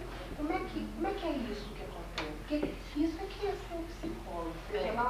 Eu acho complicado, inclusive, ser psicólogo nesse lugar, onde a clínica médica é que dá alta, igual você falou. Eu me baseio na clínica médica. Eu acho que é o ponto para a gente discutir, porque a gente não tem que basear nesse tempo da clínica médica. Mas é outra discussão, que se debate pela instituição e tudo mais. Mas assim, como que vocês fazem lá? Eu tenho curiosidade de saber, não sei se os colegas também, mas assim, vocês lá na ONG fazem o quê? Vocês recebem, só dão panfleto? Não é só dar panfleto. Como que é? O que muda, né, assim, para mim, é o espaço físico, né? Eu tô lá, eu não atendo o meu consultório, o meu horário, com o meu silêncio, né, com a minha individualidade, a minha atenção. Não, atenção no sentido né? Mas você atende ali a um espaço que ele chega com a demanda dele, né? E que você vai sentar, vai conversar. E tem uma coisa que é muito engraçada, que a gente fala de aspectos técnicos, né? E aí, seu Conceição, a gente precisa dos aspectos técnicos e da clínica médica. A gente está alicerçado na clínica médica para estar fazendo uma intervenção também, né? É um setting diferente, né? O que se chama? Não vou tentar responder, não, mas eu vou falar também da diferença que eu percebo. Não. Pode? Já pude. A diferença, né, do Roberto começou a falar disso, a Brenice coloca essa situação, a diferença, quem é essa pessoa que está no hospital, quem é essa pessoa que está na ONG, quem é o profissional do hospital, quem é o profissional da ONG. Então, no hospital, né, o sujeito é o paciente. O médico fala, ele escuta, o médico prescreve, ele concorda, passa para o psicólogo, conversa também, ele se coloca na condição de demandante de amor, de afeto, de cuidado, de atenção. Esse é o sujeito que eu chamo de um sujeito supostamente exato, supostamente perfeito, muito bom de ser trabalhado. Ele é ótimo. Aí você vai para dentro da casa dele, encontra ele dentro da casa dele, aí ninguém diz mais nada na vida dele. Aí o tempo emocional dele muda, da família muda, o nosso, enquanto equipe, enquanto cada um profissional, ali dentro também muda, todas as relações mudam, todas. Aquele sujeito não é mais o paciente. Aí ele começa a aparecer como uma pessoa com outros desejos, com outros fazeres, com outras provocações que são totalmente diferenciadas da clínica no sentido lá do interior do hospital. No meu caso, coloco essa diferença, percebo essa diferença. Ele perde a exatidão, o médico perde o poder, eu também, sabe? E a nossa relação começa a ser uma relação muito mais dinâmica, muito mais viva, porque ela tem até um embate, no sentido de embate entre vida, morte, poder, não poder, desejo, não desejo, tempo, né, quando você coloca a questão de por que a gente, né, por que estou ancorada na clínica médica. Eu não avalio como uma perda para mim enquanto profissional, mas eu avalio enquanto um ganho. Eu tenho aprendido muito nessa dinâmica. A gente tem sentado e conversado, estabelecido novos paradigmas de trabalho. Então eu me vejo na condição de sair de cena e falar, agora é com a ONG. Vai lá, vai ao GAPA, vai visitar, vai viver, vai à solidariedade, vai interagir. Então não vou falar de uma psicologia nova, mas vou falar de uma nova maneira de se fazer psicologia, que a escola, como ela também não me ensinou a fazer, e que eu dei de cara com o sujeito na casa dele, aí é diferente. Eu não tenho esse poder que eu imagino ter. Nem para ele, nem para a família, assim No também. hospital, você vai ali no leito dele, né? Ele está ali com todos os apetrechos dele, né? O chinelinho, aqueles biscoitos, frutinhas, aquela coisa ali, né? E você entra naquele espaço, né? Às vezes incomoda, né? Não, LG, tem esse conforto que ele está chegando ali.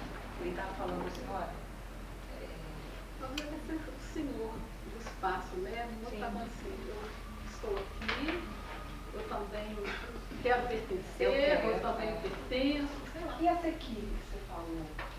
Nós vamos com Assistência social. Quantas pessoas vão todas na casa dele? Isso eu falei na minha apresentação, nós vamos todos. Sim, No início, a gente ia assim, era um tumulto, era uma loucura, mas era um momento de aprendizado. A gente avaliou que não é por aí, é uma invasão da capacidade da vida do sujeito, mas a gente tem que primeiro, né, estar errando mesmo para tentar corrigir, e hoje a gente sabe disso muito bem, que não é por aí. A gente tem todo um cuidado, todo um critério e toda uma visita preliminar para estar avaliando, estabelecendo condições para de que fato a clínica possa ocorrer na casa do sujeito. Ô Paulo, eu vou me dar o outro pitaco. Como coordenador de mesa, é ótimo ficar falando mais. Mas eu acho que tem uma diferença, eu sinto uma diferença bastante grande no hospital e na ONG, sabe? Embora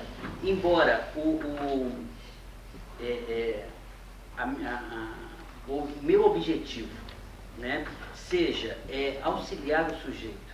Eu costumo dizer que esse sujeito ele passou por uma série de perdas, né?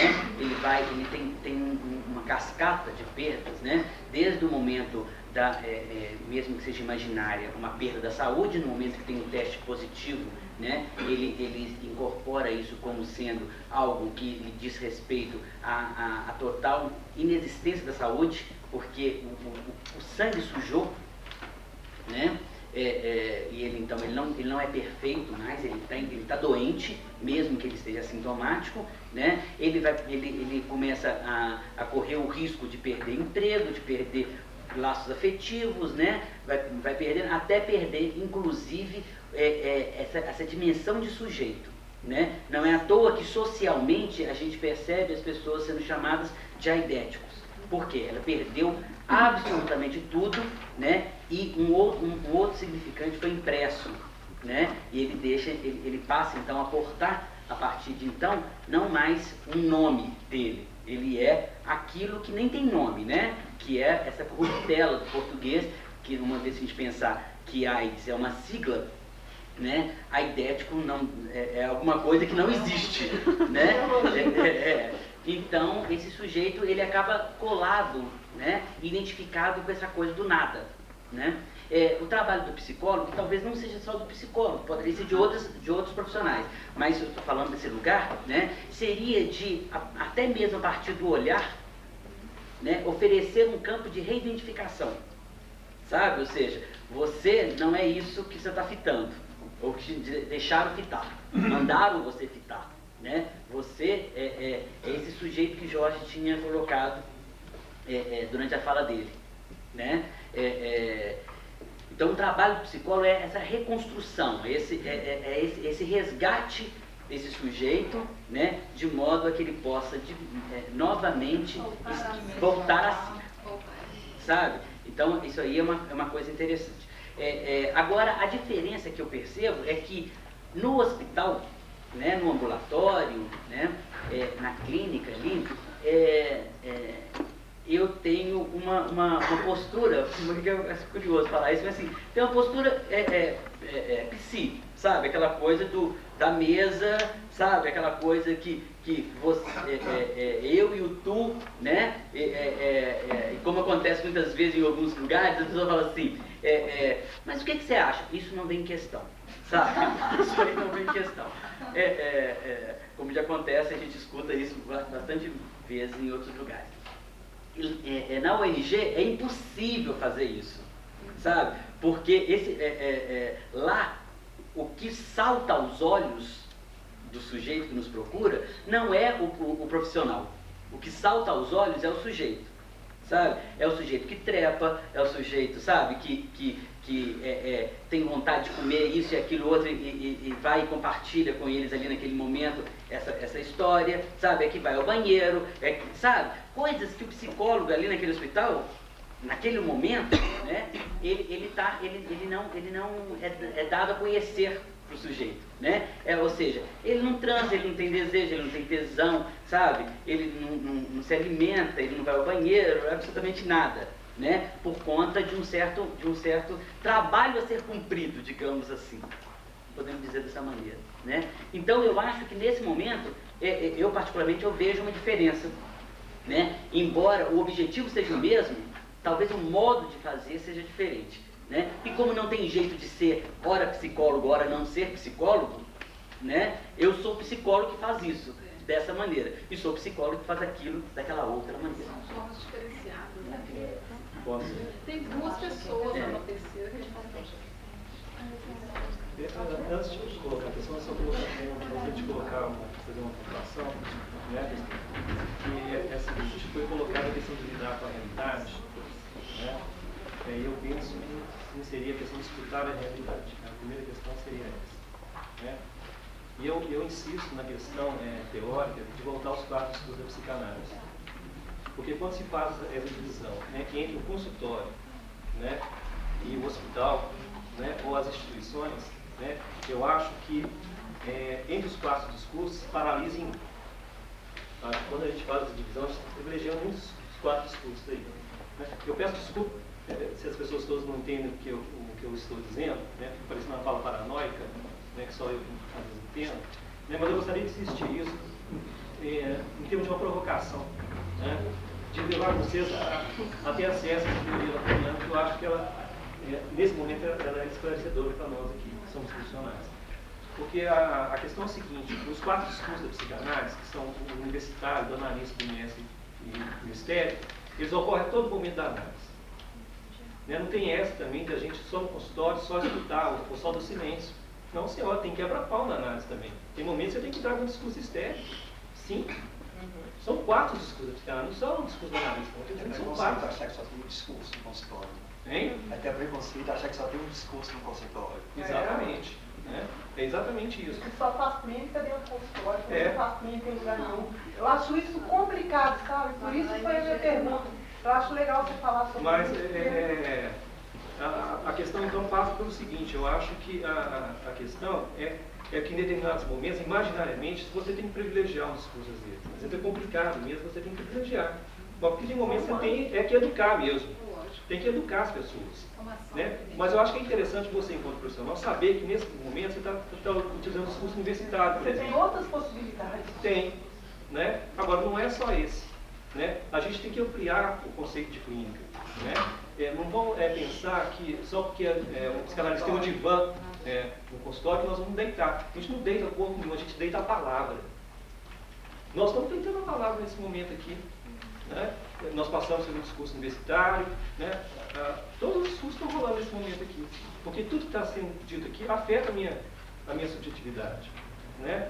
Então, quando o Roberto falou da questão do histérico, né, que assim, o aidético perde essa condição de sujeito, se é que eu entendi, né, tem que ver que o que está agenciando é o sintoma do sujeito. Isso está lá nos termos lacanianos. O sujeito aidético. O sujeito. Mas né, eu acho que isso é uma questão interessante, porque eu acho que nós lidamos com isso, essa dificuldade toda, é perguntar também, no caso da AIDS, se seria uma população, o sujeito tem uma demanda de análise. Né? Eu acho isso importantíssimo, perguntar se ele tem ou não uma demanda de análise. Né? E se vocês depois estiverem interessados, eu posso até colocar um caso clínico, né, que ocorreu na minha clínica. Eu não vou colocar porque não perguntaram, mas se tiver interesse, eu posso dizer, exemplificar a questão da demanda ou não de análise no caso de AIDS. Não, pode falar. Eu gostaria de estar perguntando para o Jorge mesmo, você começou a responder. Eu gostei muito do seu texto, eu sigo a análise, né? E trabalho no hospital também. Então, eu acho muito interessante o que você está colocando e pela coisa da mesa, eu queria te perguntar mesmo sua prática. Como que é a sua prática? Você trouxe o texto, dá para ver um pouco, mas assim, como que é a sua prática? Eu acho interessante. Eu gostaria de ouvir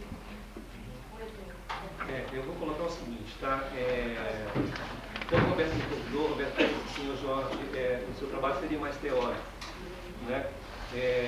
Eu posso dizer de saída para vocês que eu não faço essa clínica, como foi colocado no convite de vocês, uma clínica da AIDS, não é isso? Mas é a minha questão da AIDS na clínica. Né? E vou começar pelo seguinte, né? E daí meu texto, dessa questão de ter trabalhado a sexualidade e a questão do imaginário, né? Essa questão toda. É porque hoje na minha clínica, né, eu diria que de 20% a 30% das pessoas são o que eu chamo de homoerótico. Né? Ou que vocês comumente chamam de homossexuais. Né? E essa questão da AIDS para eles é uma questão sintomática. Não estou dizendo nem para aqueles que exercem a sexualidade ainda, mas aqueles que estão construindo a sua identidade sexual. Como isso é complicado para eles imaginariamente. Né? A ponto do sujeito ter medo de se iniciar sexualmente, né? Por causa da AIDS. E ficar perguntando o seguinte: será que se eu usar uma camisinha ou duas, aí eu não pego? Né? Por isso que eu acho que esse trabalho de vocês é importantíssimo para clarear isso aí. Né? Agora, quando eu falei da questão da clínica, uma das coisas que me chegaram foi o seguinte: eu fui procurado recentemente por uma pessoa, né? E ela chegou lá com um diagnóstico de AIDS. Né? Chegou um sofrimento muito grande, um desespero muito grande. Né? Mas durante as entrevistas, né, foi questionado o seguinte: né, como é que ela tinha feito esse diagnóstico? Como é que foi? Se tinha alguma comprovação, alguma coisa assim? Né? E o que ela disse, ela fez o diagnóstico da seguinte forma: como é que ela sabia que estava com AIDS? Né? É que o ex-namorado do atual parceiro dela, né, estava doente. Logo ela fez a referência, né, deduziu, né, que ela estava contaminada. Né? Agora é interessante isso, né, porque o psiquismo humano não importa muito se é realidade, por isso que eu me impliquei com isso, ou se é fantasia. Aí é que é questão. O psiquismo humano, o sofrimento é o mesmo. Né? Uma dor física, uma dor psíquica, dói na mesma intensidade. Né? Mas o mais interessante é que no momento que ela chegou, a única coisa que ela dizia era de vingança, né? De querer matar o parceiro por ele não ter informado a ela de sua condição. Então a primeira coisa que ela queria era matar o parceiro. Só que ela morava no interior e as pessoas que estudavam fora, ela não encontrou o parceiro. Né? Mas ela foi até a casa dessa pessoa, ela nunca tinha ido lá, né? E abriu, né, a coisa para pagar. Foi a primeira atitude dela, uma atitude desesperada. Né? E me procurou nessa condição, né, que não sabia se matava ou se morria. Ou as duas coisas juntas. E nem tinha ido lá fazer exame. Então, talvez até tenha matado o sujeito ou contar com a família dele também. foi isso. Já matou, já matou. Nem encontrou ele não, ou matou ele? Foi isso. Né? Então vocês estão vendo como que essa questão é complexa. O sujeito tem um sofrimento muito grande. Mas desde o primeiro momento eu nunca abri mão da direção do tratamento. A minha pergunta foi: ele tem uma demanda de análise? Eu faço com qualquer outro. Né? E o mais interessante, né, é que foi pontuado para ele, né, se o diagnóstico tinha sido feito dessa forma, porque ele não procurava, né, uma ajuda médica, fizesse realmente, né, um teste de HIV para comprovar isso. Mas esse era o grande medo dele, era de comprovar isso. Primeiro, porque ele é uma pessoa da área médica e isso encerraria a carreira dele. Primeira questão é essa. A segunda é que ele achava que esse diagnóstico iria matá-lo. A confirmação positiva. Né? Então, esse primeiro momento, né, foi direcionado no sentido seguinte, dele simbolizar esse imaginário. Né? E a partir de então, né, ele toma a decisão de comprovar isso. Né? Ele foi encaminhado por mim, né, ao Hospital da Baleia. Eu conheço pessoas que trabalham lá com essa questão.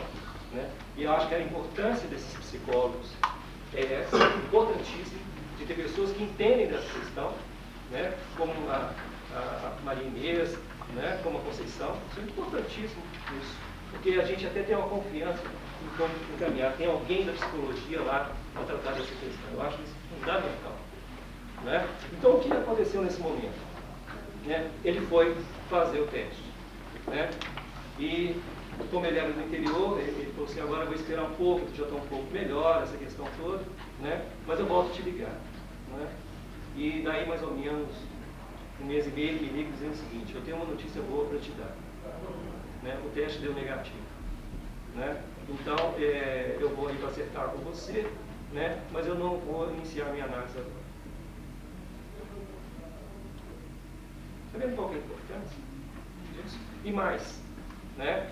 Eu trato da questão do amor e da sexualidade aí, né? Ele me dizia o seguinte, né? Eu perguntei para ele, uma pessoa que tem essa informação sobre a AIDS que você tem, por que você não se preveniu? Né? Ele dizia o seguinte, porque eu só me previno com pessoas que eu desconheço, com as pessoas que eu amo, eu não me previno. Daí no texto eu escrever, né, para a gente não confundir amor com sexo. E nem, né, porque você pode ter uma relação de amor sensual ou sexual, legal, mas você pode ter sexo sem amor e amor sem sexo, que é a grande amizade que nós temos às vezes, né, em grande grupo. Né? Então, isso é uma das coisas que eu poderia dizer que chegam lá. Eu estou tendo a oportunidade de estar trabalhando no ONG como voluntário com atendimento psicoterápico. Né? Então eu gostaria de fazer duas perguntas para a Conceição. Uma casa, né, de apoio que as pessoas moram, e elas recebem alta a partir de uma melhora do estado clínico geral. Né? Então existe uma alta rotatividade nos moradores.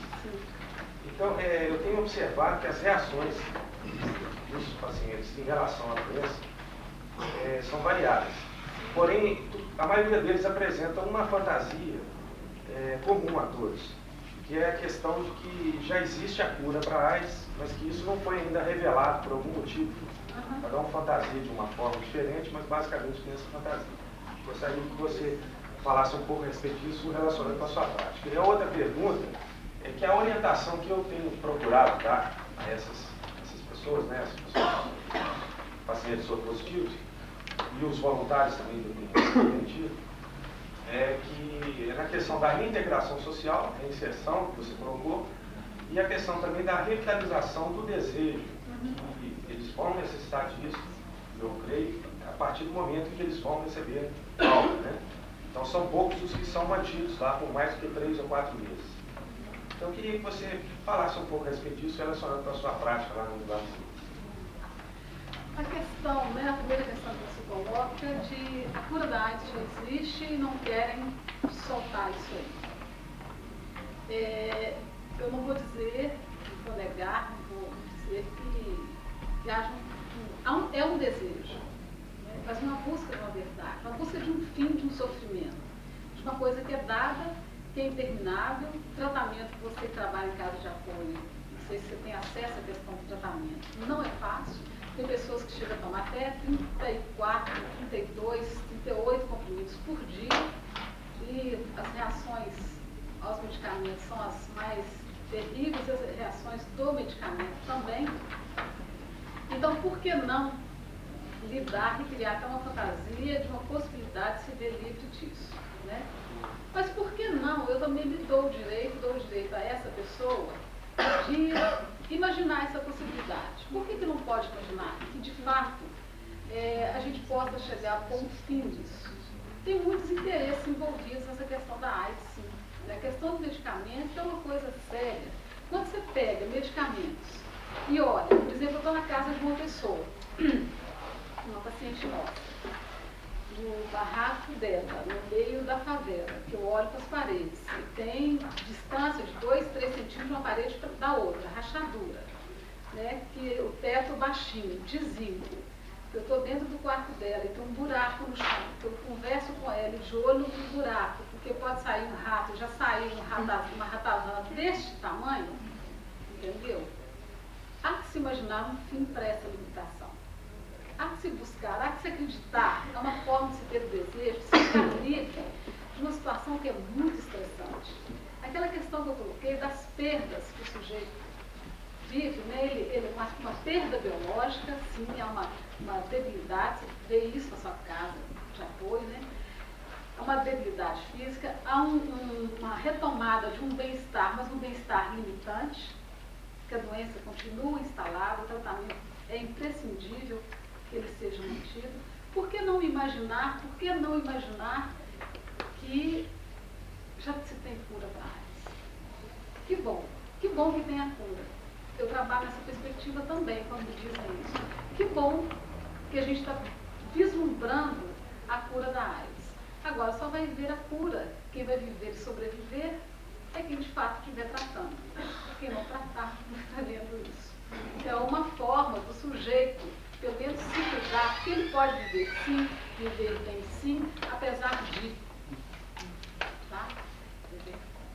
Viver com, e pode viver bem. A segunda questão que ele coloca sobre... É a questão da inserção social e da revitalização do desejo. Como é que é a sua prática lá no Eduardo Menezes? Como é que você atua? A questão do desejo é muito interessante. Eu atendi logo que eu entrei para o serviço, né? Que eu dei de cara com o paciente no hospital e depois na casa dele. Essa diferença enorme. São lugares diferenciados, são fazeres diferenciados. E ele é um rapaz que ele vivia a síndrome do controle remoto mesmo. A gente chegava, ele olhava para a gente, ele respondia um bom dia, boa tarde entre os dentes, enfim. Ele nos ignorava e a família, enfim, se ignorava, ficava naquela condição de acamado de frente à televisão com o controle remoto na mão. Bom, e o que eu faço com essa pessoa? Sobretudo, nas pessoas que eu vejo desejo de retomar a vida, de pegar a vida com as mãos, essas pessoas precisam muito pouco de nós. Elas precisam da gente um pouco de tempo, para a gente oferecer uma escuta e fazer dessa escuta um ato positivo, um ato de retomada da vida. É nesse sentido que eu trabalho. Então, o que eu fazia? O que eu tinha a fazer por aquele rapaz? Que nem me ouvia, que mal me via, e a todos nós. Aí eu pensei, tá bom, ele, já que a gente fala, ele cala, consente, ele responde sim ou não, ele só quer isso, então que ele me atenda também no meu desejo de ver tão bonito, tão jovem, fora daquela cama, fora daquela síndrome de controle remoto. Aí propus para ele, conversando, né, quer dizer, eu estou uma história muito longa, que ele desenhasse. Então desenha alguma coisa para mim. Na próxima visita você me mostra uma forma. Eu queria encontrar uma forma de estabelecer um contato com ele que não fosse via televisão. Se desligar a televisão, ele também desconectava na relação. E ele começou a fazer os desenhos, a guardar os desenhos, a mostrar os desenhos. A gente começava a conversar sobre os desenhos, começava a conversar sobre o desejo dele. Ele começou a desenhar paisagem, um monte de coisa, a gente começou a falar de viagem, daí a pouco ele estava mostrando os retratos dele na praia, com o namorado, e paraná. Em 2 meses, e esse sujeito, ele ficava em cima da cama mesmo, não saía, não admitia visita de ninguém, agenda jogada fora, uma situação de fato muito estressante. Em 2 meses e meio, aí daí veio foi Copa do Mundo que teve esse ano? Teve no próximo, ano passado. Daí veio a Copa do Mundo. Ele foi fazendo um progresso tal, sabe? Ele foi alimentado, retroalimentado, e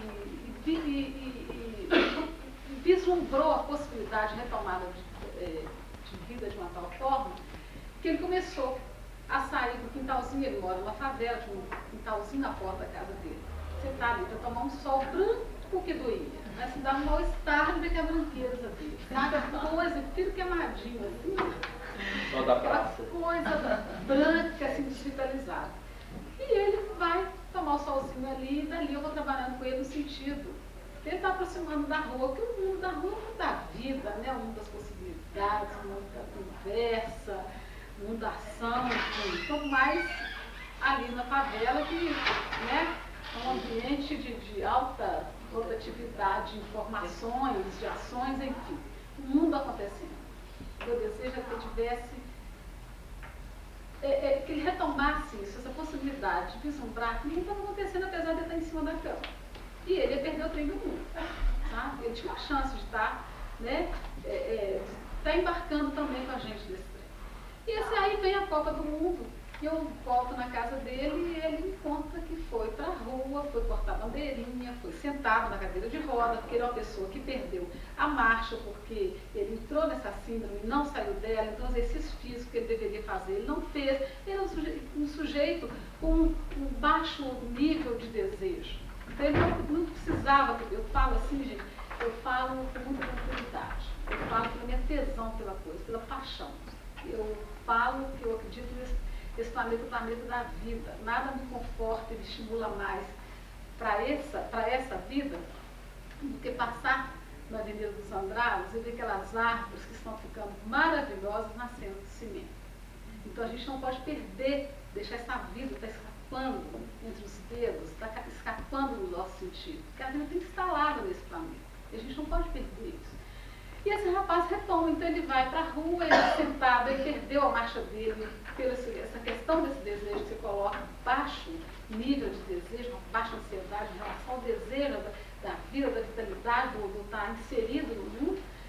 Ele retoma, vai para a rua, faz bandeirinha na cadeira de roda, está sem andar, continua sem andar, vai continuar sem andar, porque já sequelou, já danificou os tendões, não tem jeito mesmo. Mas é um sujeito que a partir disso já foi para o clube, já foi a lugares que ele desenhou um papel para mim, me contou que no lugar igual aquele que eu desenhei para você, ele, fulano, amiga minha, que eu sei que também tem estava internado no hospital, eu sei quem, ele tem no hospital, você quer o telefone dela? Eu vou falar com ela, que eu digo com você, entendeu? Aí eu começo a propiciar essas trocas, sem medo de ser feliz. Sabe? Começo mesmo a propiciar essas trocas, estimulo, e ele já foi visitá-la, já foi na casa dela, ela já foi na casa dele, e ele está muito bem, obrigado. Está vivo, está aí, limitado, porque não está andando, mas a vida está acontecendo, e é isso que interessa, eu acho. Aquela senhora... Eu queria perguntar para a Conceição, não sei se eu entendi bem a sua colocação, quando você coloca que quando você trabalha até onde vai o cliente, me pareceu. Tem uns que assim, eu desisto dele antes de qualquer coisa. Antes de desistir dele também. Eu queria saber, assim, porque na verdade a nossa escuta é diferente do clínico. Né? Porque o corpo que é da medicina não é o corpo que nós interessamos enquanto psicólogo. Né? Eu fico perguntando assim, não será um atrelamento ao clínico, estou falando na medicina de modo geral, né? Porque assim, se for um caso que você percebe que ele tem uma demanda de análise, de atendimento, né? Você corta isso. Eu queria apenas entender, fazer uma outra colocação, né? Assim, quando ela coloca assim, que é diferente trabalhar o doente do hospital e no GAFA, em qualquer lugar, eu acho que não. Na minha concepção, não. Porque ele é sujeito em qualquer lugar, seja no GAFA, seja no hospital. Eu trabalhei em hospital há muito tempo, né? Ainda trabalho praticamente, né? Então eu vejo que o que diferencia o psicólogo, seja ele em consultório ou em clínica, né? É só o cético analítico ali que ele quer dizer, porque o doente é o mesmo, o sujeito é o mesmo.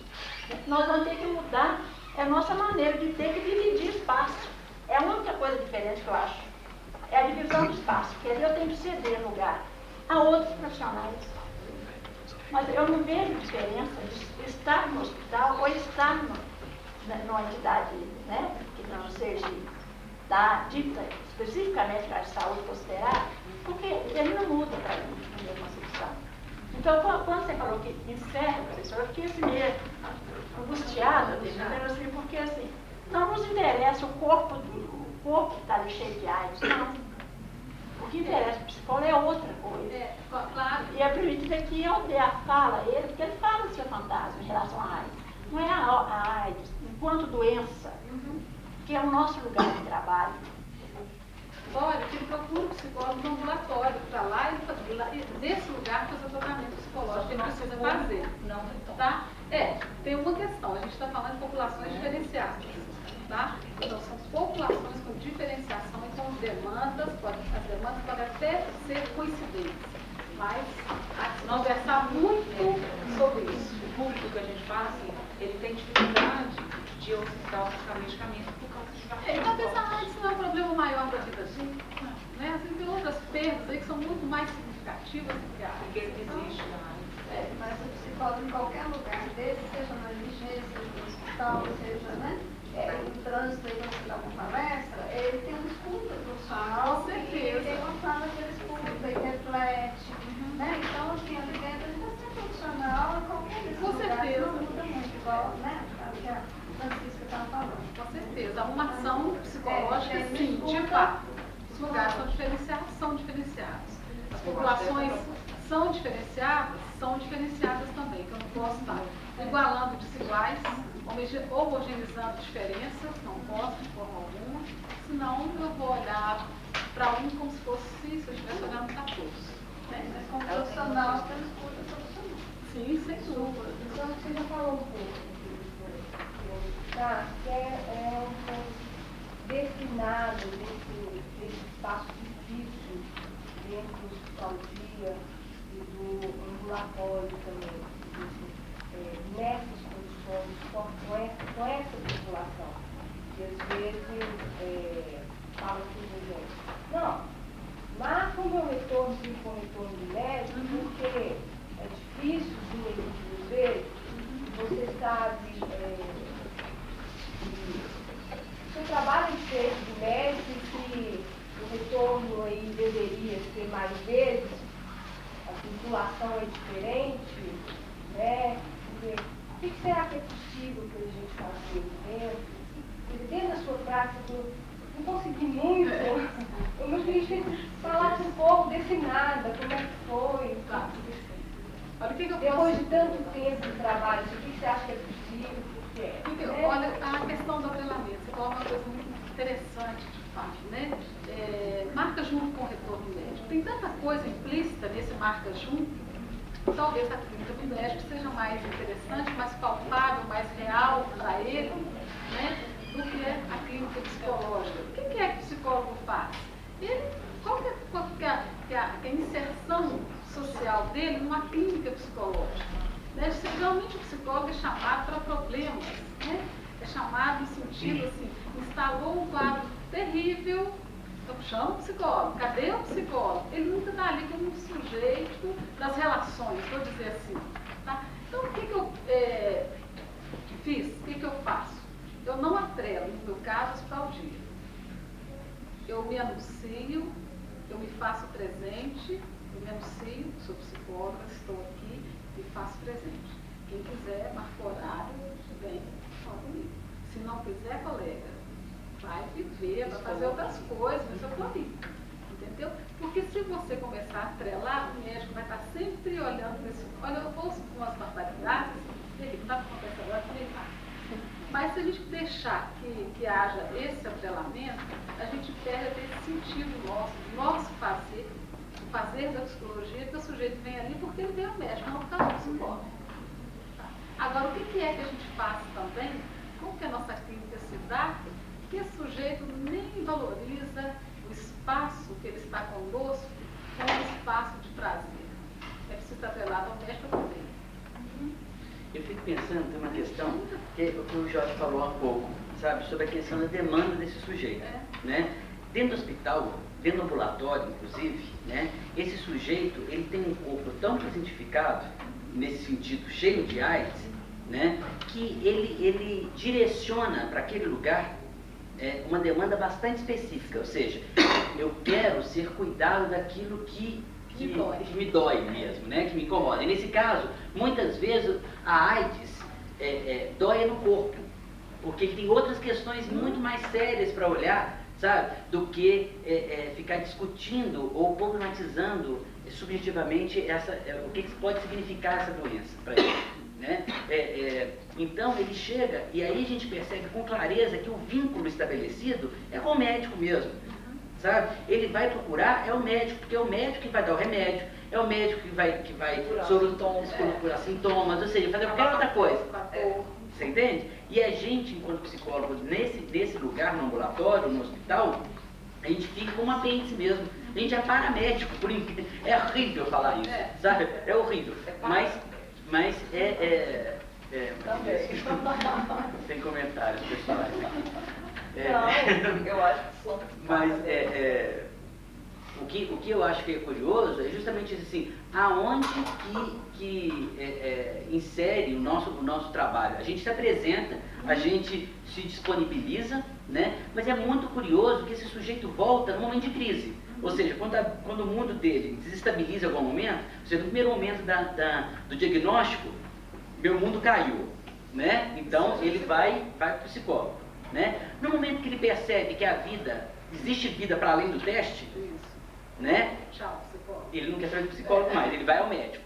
Aí essa demanda dele de marca junto, né? Deixa eu aproveitar, já que estou aqui mesmo, sabe? Mas quando ele quer, quando ele precisa, ele não espera o médico não, sabe? Ele vai fora do médico, mas nessa hora ele vai, por quê? Ele perdeu o emprego, ele perdeu o namorado, namorada, sabe? Tá com briga na família, aí ele retoma, né?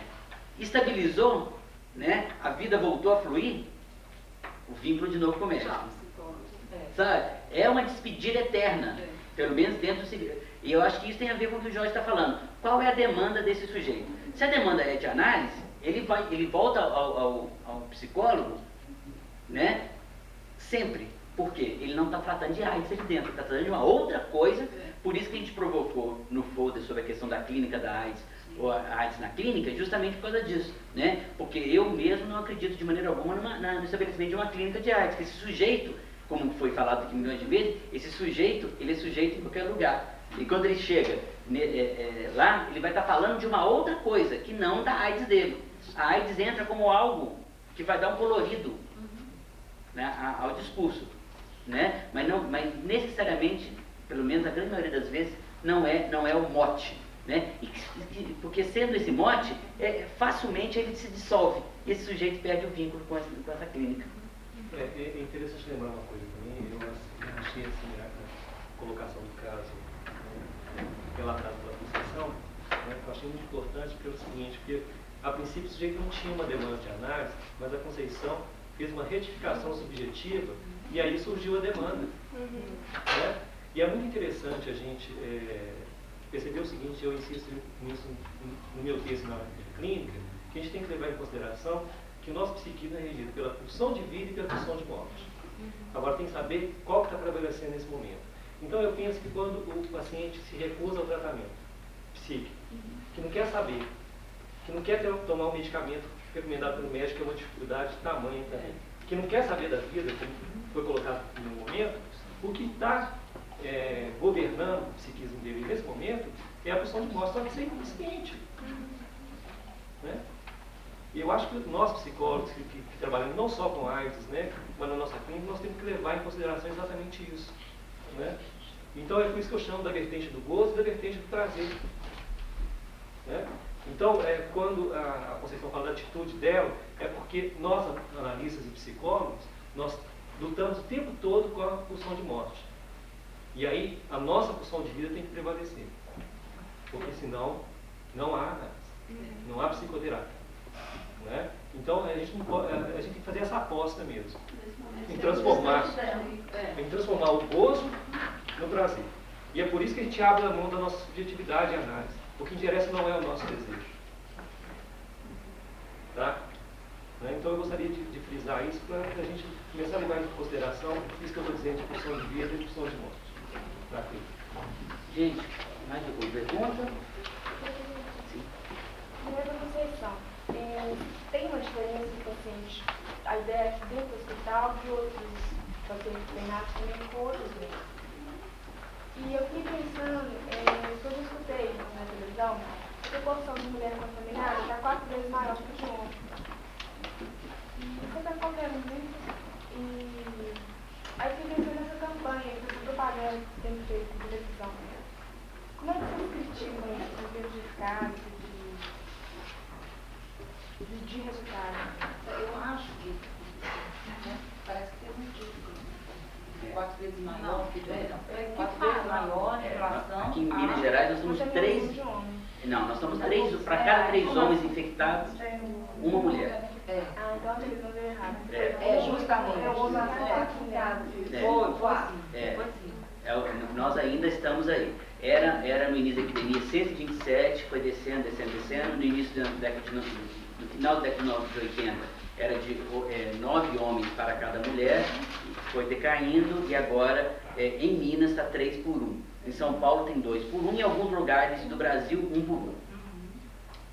Ainda não. Isso aí é um perfil africanizado, né? Na África já existem alguns lugares onde já existe 2 para 1 mulheres. Tá, mas eu fiquei pensando em relação às propagandas mesmo, né? definir isso. Uma diferença da outra Então, pessoa. você vê alguma diferença de paciente dentro do hospital? Tem AIDS e outros pacientes?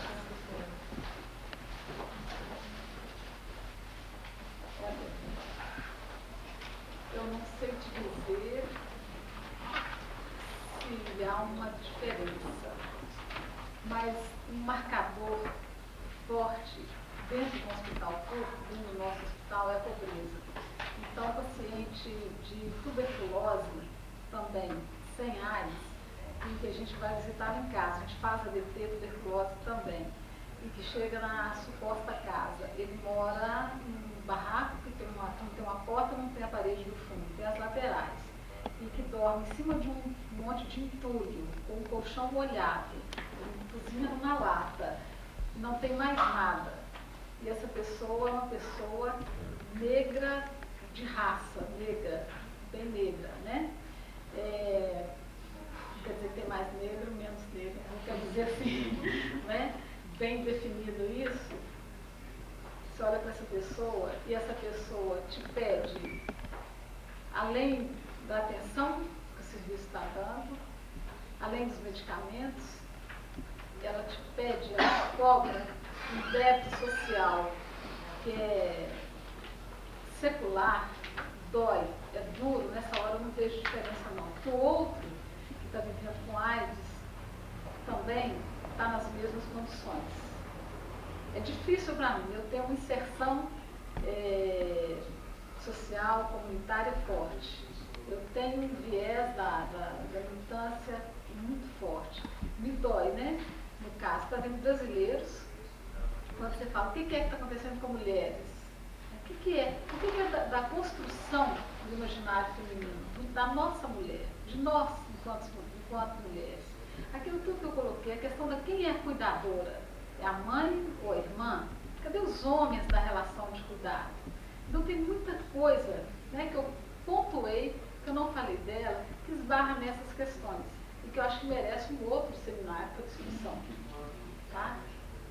Quanto à questão da campanha, eu poderia responder brevemente. Eu acho que nós estamos, tem uma certa angústia, porque de um lado nós temos uma epidemia que é, tal qual o nome mesmo diz respeito ao coletivo, né? E nós temos uma prevenção que diz que é da ordem do sujeito, né? Quando você pensa em campanha de massa, a gente está falando de alguma coisa que pulveriza, que é alguma coisa homogeneizada. E a gente espera que essa campanha dê conta de falar subjetivamente para esse sujeito, ou seja, que ele enlace a história dele na história da epidemia, coisa que é impossível fazer, pelo menos em se tratando de campanhas. Nesse sentido, as campanhas são